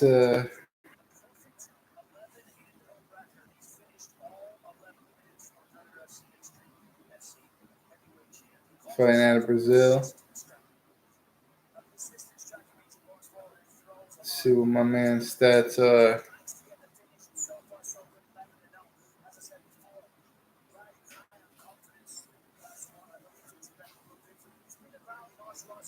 Undefeated, 8 first-round finishes. Finished all 11 of his wins, 8 of them by knockout. So even if he got out of the first round, he still finished the fights. And he has no losses. He's 11-0. Yeah.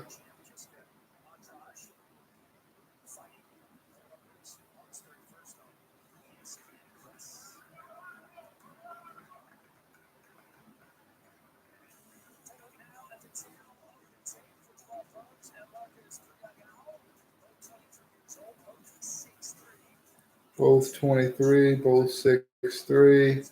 One Marcos Gaga 202. Pogus coming in at 206, the limit.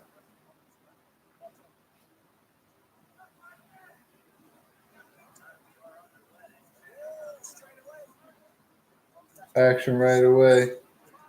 Oh, Pogus is throwing that power. Gaga catches him.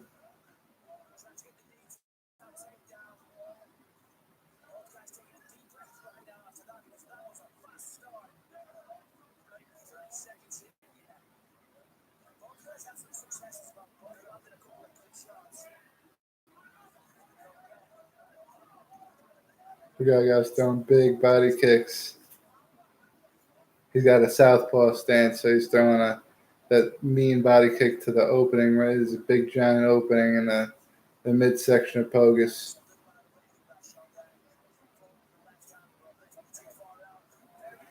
Takedown from Pogus. He's laying there in a full guard.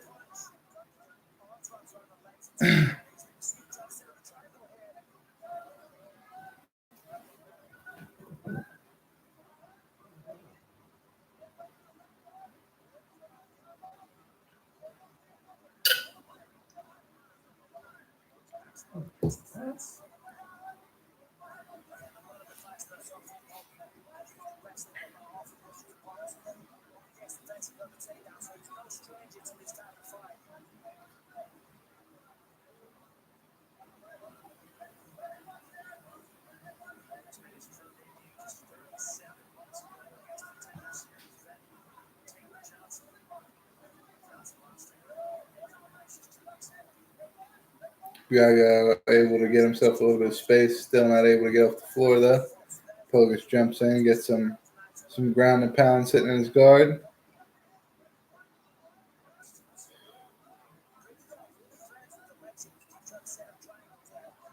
Triangle? Nah, no heavyweights getting a triangle like that. Oh, looks like to grab a leg. Gaga might have a single of his own. Nope, lets it go. Excuse me.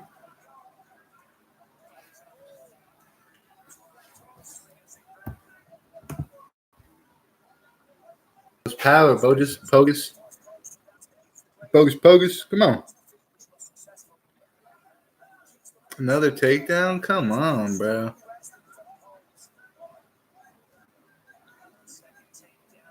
Come on, Pogues.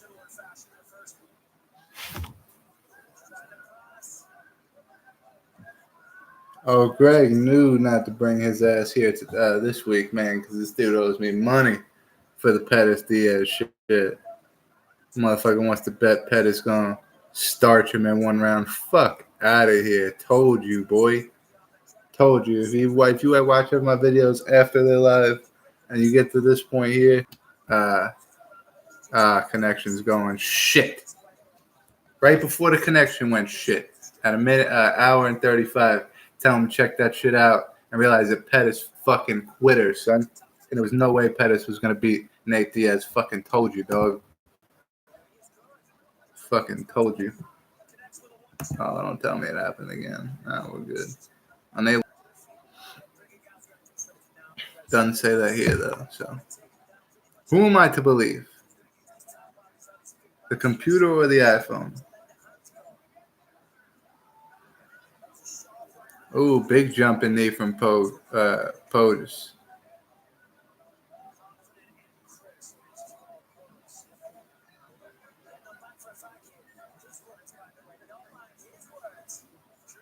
Both men breathing very heavy. 30 seconds left in this first round. Pogus gets another takedown. It's not looking good for Bigago. He's got that knee over, though. It's sunk in deep. He's got to get the other knee out. He's got to get the other knee out, which is not happening. 10 seconds left. He don't got it. Elbows from the bottom. I think you got to give that one to Pogues right there, just off the bat. Both men are definitely going to want to end the fight soon, dude, because there's fucking Messages, I got something flagged, of course.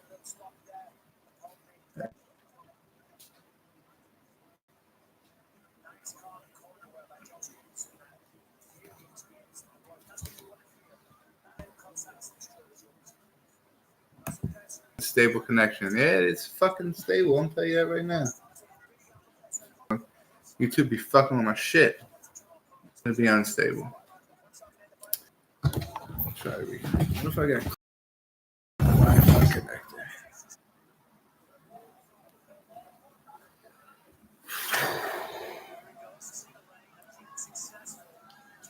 Come on, man. What's the deal?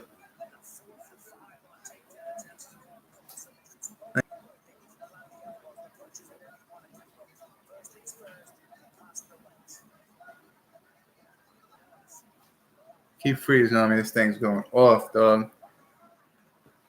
We got 2 more fights left. This thing wants to fucking YouTube wants to act like some bitches, man. Get right. What the fuck? This shit's got perfect connection. My phone don't got no Wi-Fi on it. Not using any Wi-Fi, no shit like that. Shit's still bugging out. Bragaga was taking a beating, man. He was the favorite. I think it was like a 150 underdog or some shit for Pogues. Oh, and a big head kick from Pogues. That landed. Doesn't look like it hurt Bragaga at all, but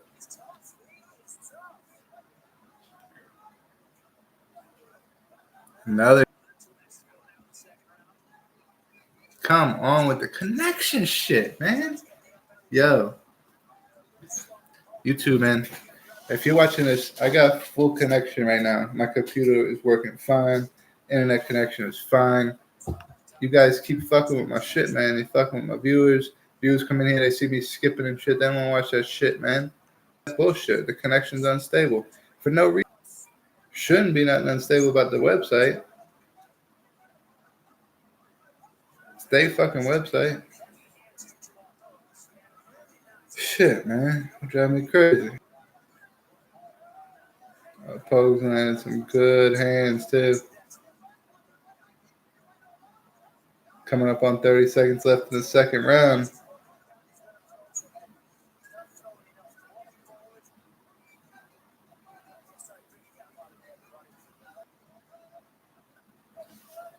I mean, what does a brother got to do to get good connection?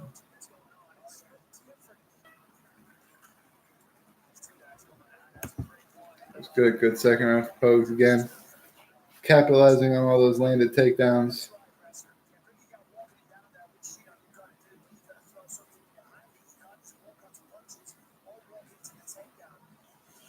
Bullshit, man. YouTube got me fucked up bad. Got all my attitude in a different spot, man. Shit's fucked up, YouTube. I fuck with YouTube too, man. I mean, I really ever had problems. The only times that they started giving me problems with streaming and doing the streamer shit is whenever I do the fight campaigns on Tuesdays. Saturday nights never happens where my connection goes bad or you're having trouble finding.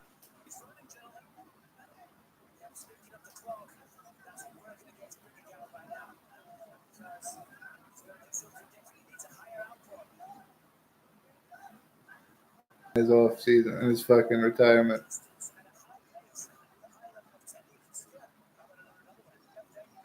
Nine of Pogues' takedowns have landed 6 takedowns in a 3-round fight. It's 2 takedowns per round, and he's keeping them down. For the event.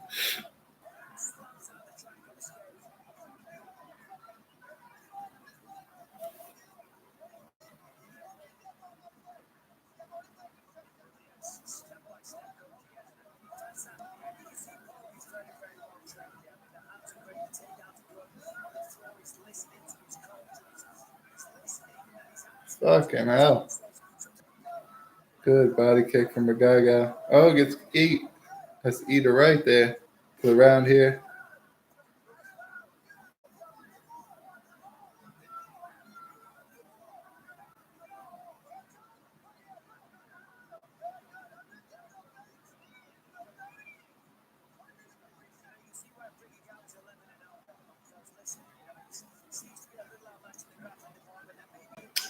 see if this guy's.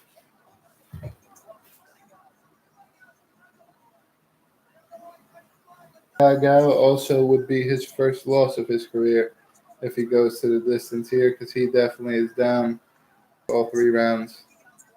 And he would need to finish if he wants to win.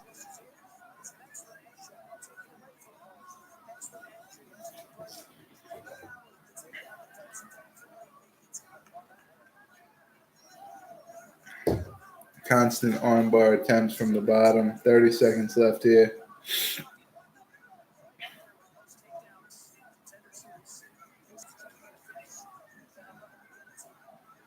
They stand up with 10 seconds left. Another takedown from Pogues. That is it. Pogues likely getting it 3 rounds to nothing. 3 decisions we've and what I mean in a fight where I wouldn't necessarily give a contract to him either, because he was a 145er who fought at bantamweight, missed weight, came in at 139.5 featherweight, and then misses weight, and he's fighting a guy that on short notice is a flyweight coming up to 135. So dude's originally a flyweight. You're probably at your smallest, a featherweight is what you're supposed to be, 2 weight classes smaller, and you get a first round finish that's at the end of the first round.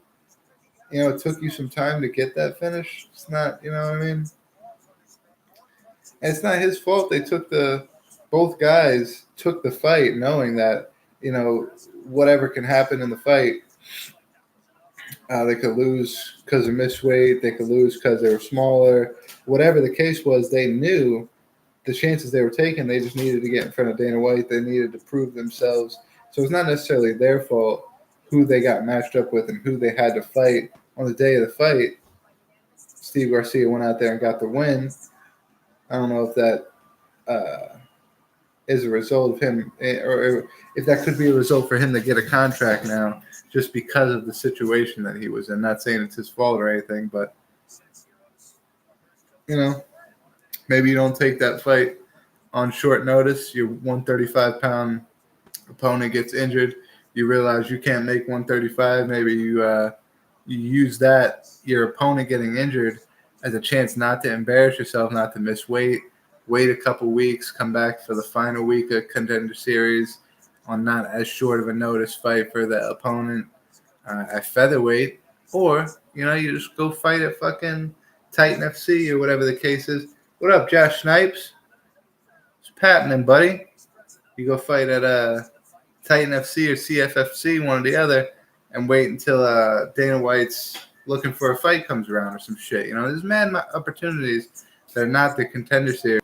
They're kind of like searching for somebody to give the contract to if it's good to take a fight 2 weight classes under where you're supposed to be at. Thank you so much, guys. Let's listen to what Pogues has to say. Incredible performance. You told us coming into this fight that, you know, growing up, people said you're not fast enough, you're not athletic enough. How good does it feel to come out here and? Because I grew up in the obstacle that I grew up. Now this part of my journey is all about me and my team. It's time to give my team everything they deserve for all the hours.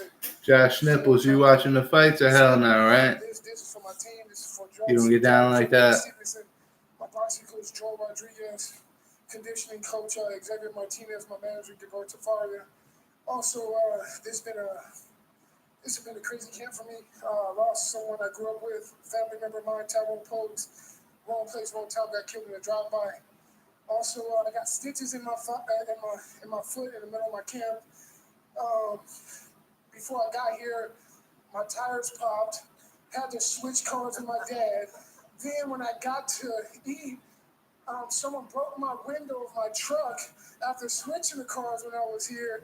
So you know what? It's been a hell of a journey. So I'm glad to be here. It's been a heck of a journey. That's fucking weird. For you, it sounds like, man. But you started this fight. You came out firing. That's a fucking string of bad luck, man. As quickly as possible. Honestly, I got a lot to go over. You know, watching the fight now, my coaches definitely wanted a different fight. But you know what? I don't know. I just. It's great, man. He shot. If anybody's gonna get a contract for a decision, it's probably gonna be Pogues with the relentless takedowns. He has a heavyweight.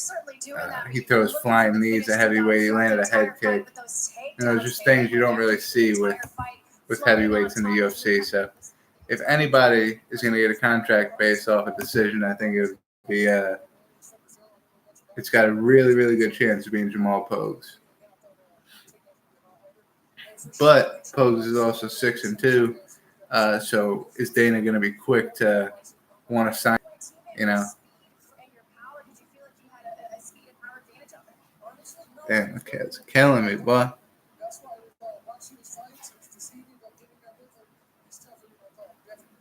it's clear you have a fantastic team behind you. The legend, Joe Daddy Stevenson, we can hear him teaching you corny throughout the entire fight. He's more than a coach to you. What has he been in your journey? He's been everything. He's given me every opportunity to make it, to be even here. He put the right people in front of me. He put me in the right situations. He did everything for me, So I don't want to cry on ESPN, but I owe that man a lot. I'm a boxing coach too, so thank you guys for being part of my journey and still being here through all this shit that I've done. I don't know if I'm supposed to cuss on ESPN, but through all the shit I've done and all the bad things I did. I don't know if I'm supposed to cuss on ESPN. It says the exact same word again. Thank you so much. So back to you guys. I don't think that's how an apology works, man. It's all good. It's digital, Jamal. Hey, I tell you what, this is an easy. It's digital. Man. He's been an underdog, the last pick his whole entire life, and now he might actually be picked to get a contract. Yeah, absolutely. I mean, he's a very, very likable guy, and he puts on likable performances. I mean, I did like what I saw there. The man has a ton of potential. The striking was good. He listens to his coaches. Excellent takedowns as well, and the conditioning was there. Fantastic team behind him as well. So, congratulations to that man. Call me a Jamal Pogues fan. Like that kid. All right, up next, it's the much-anticipated debut of Leon Shabazian, big brother of Contender Series alum and UFC middleweight Edmund Shabazian, taking on flashy Phil Rowe, a long and rangy fighter whose submission game has led him to 6 straight wins. The next generation of UFC fighters are being molded right here at the brand new UFC Apex. Phillip Rowe, training partner of Mike Perry. You always see in Mike Perry's corners, helping him get ready for fights. Apparently, Rowe is more of a submission guy, better on the ground. I guess that's what who Mike Perry's been working with to try to drill takedown defense and his ground game.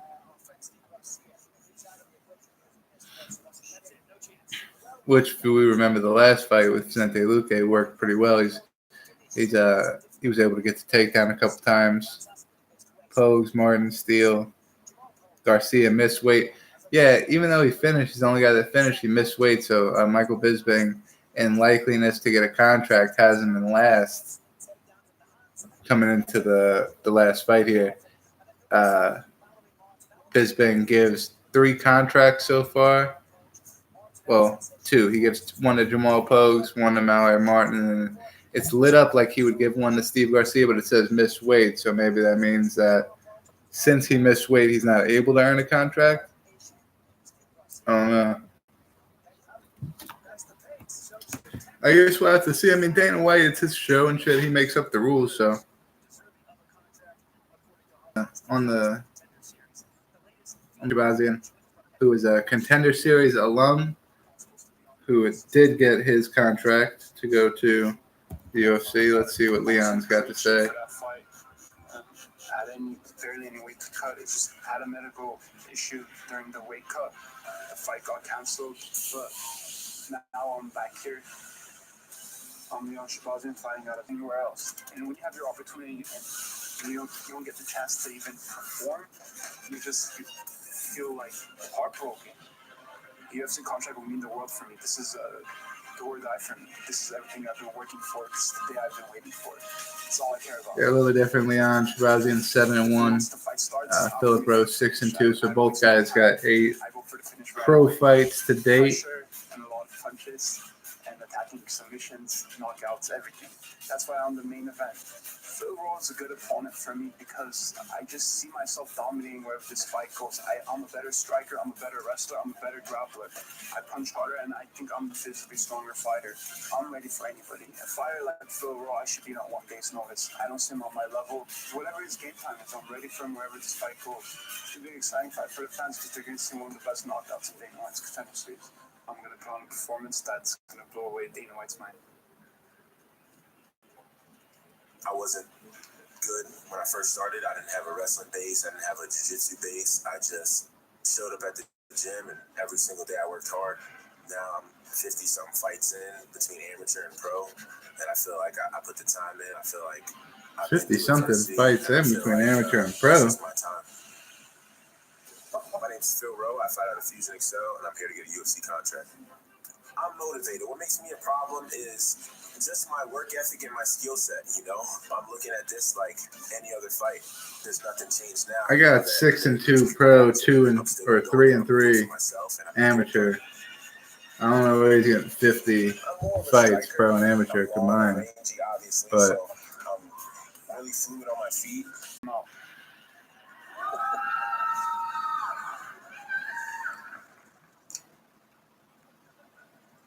We got a little peek.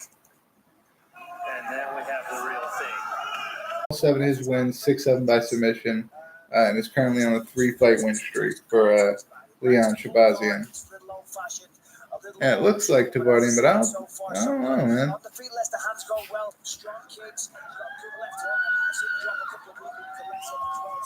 Let's look this dude up.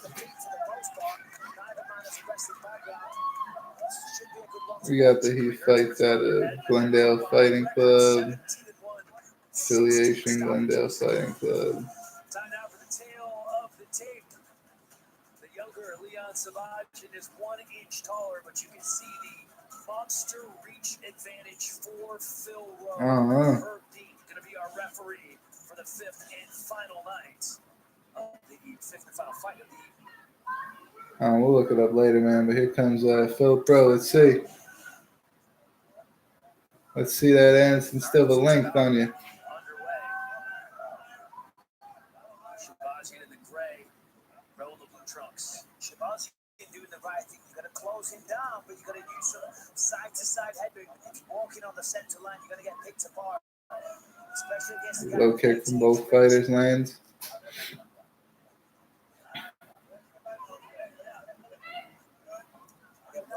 Phil Rowe's got a very impressive, kind of flashy style of striking.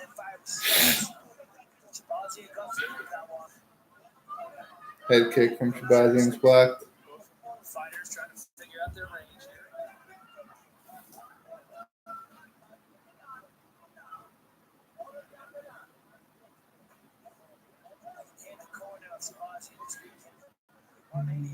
Great movement, great footwork from Rowe to start off.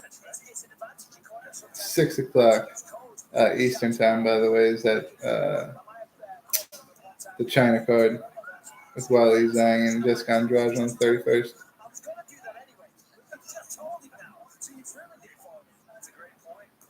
Rowe's got to put in some offense here. Looks great defensively, but we haven't really seen. Oh, Shabazian catches a leg or body kick. Rowe trying to get up. Yep, he does. Good. That was a great job withstanding those strikes and getting back up to his feet.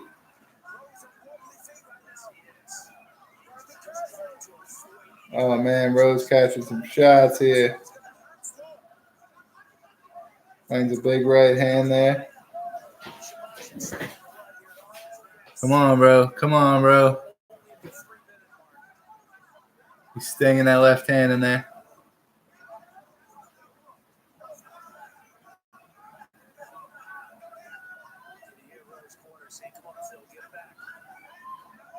Get him back, Phil. Get him back.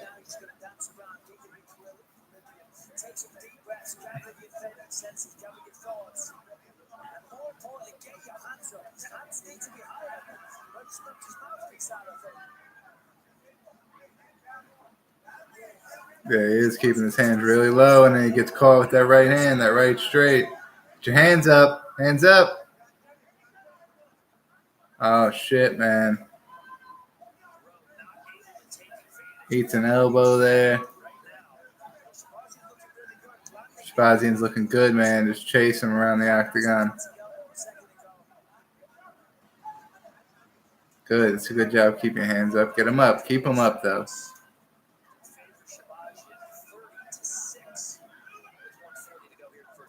Come on. Come on. Pull something. Oh, Shabazian again clean with the right hand over the shoulder. Oh.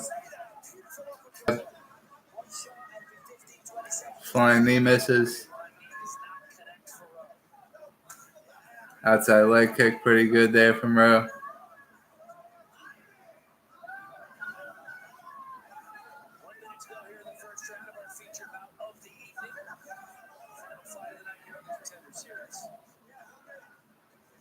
One minute left in this first. Oh, Rowe's teeing him up. Rowe's landing some comments.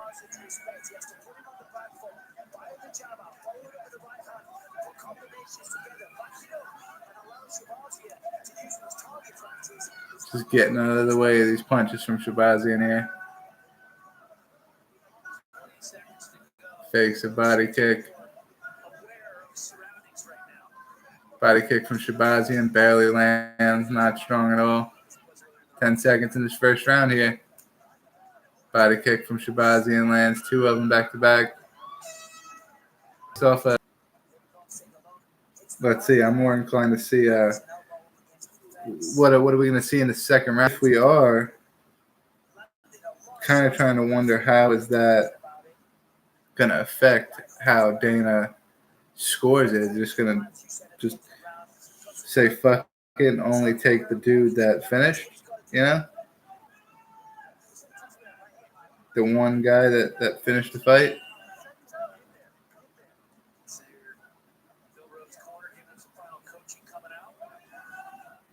Comment's been removed. Fuck off, dude.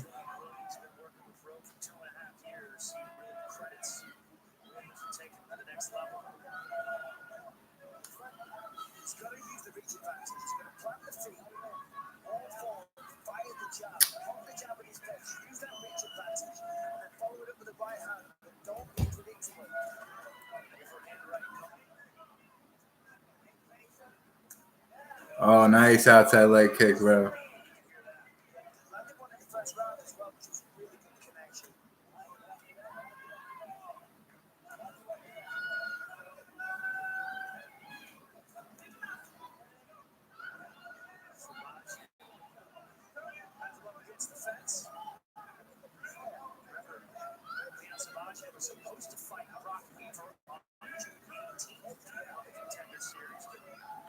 Oh, Shabazian was supposed to fight Brock Weaver in the first episode.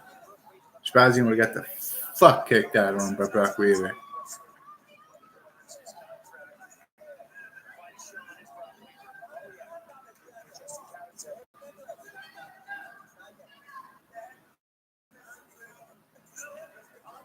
Rose got Shabazian up against.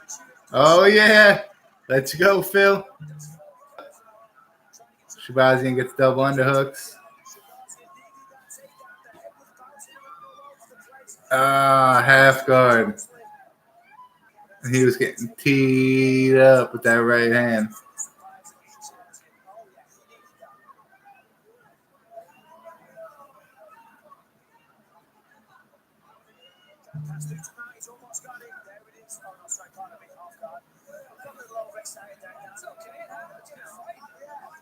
Half guard to the other side. Philip got to trap that foot there. He's trying to get in the. Oh, nice reversal. Nice reversal. Now he is sitting in Shabazian's guard. Going to look to mount some offense here on.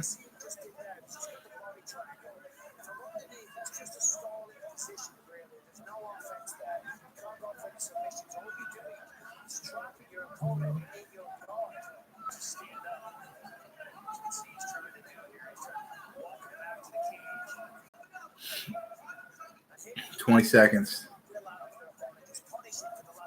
15. Come on, man. Come on, man. Elbows, elbows, elbows. 10 seconds here left in the second round. He's throwing that ground and pound. Shabazian kicks off a little bit. Oh, man, that was close to being finished, man. That was good. That was good, Phillip Rowe.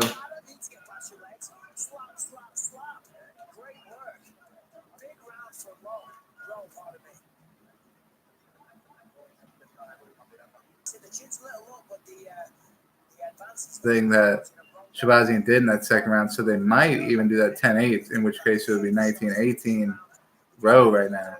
Surgery in my mouth, having teeth removed. So I don't know if I'm going to be up to talking and doing shit like that on Saturday. I might be. So you never know. I might turn it on or fuck around with some shit. But for right now, we're just going to stick with Tuesday night Contender Series. This week, next week, same thing. Maybe we'll start something up back after that. But that's the plan for right now. So see you guys next Tuesday. It was great hanging out with you. And enjoy the fights like always. Bellator 225 this weekend. Enjoy those fights.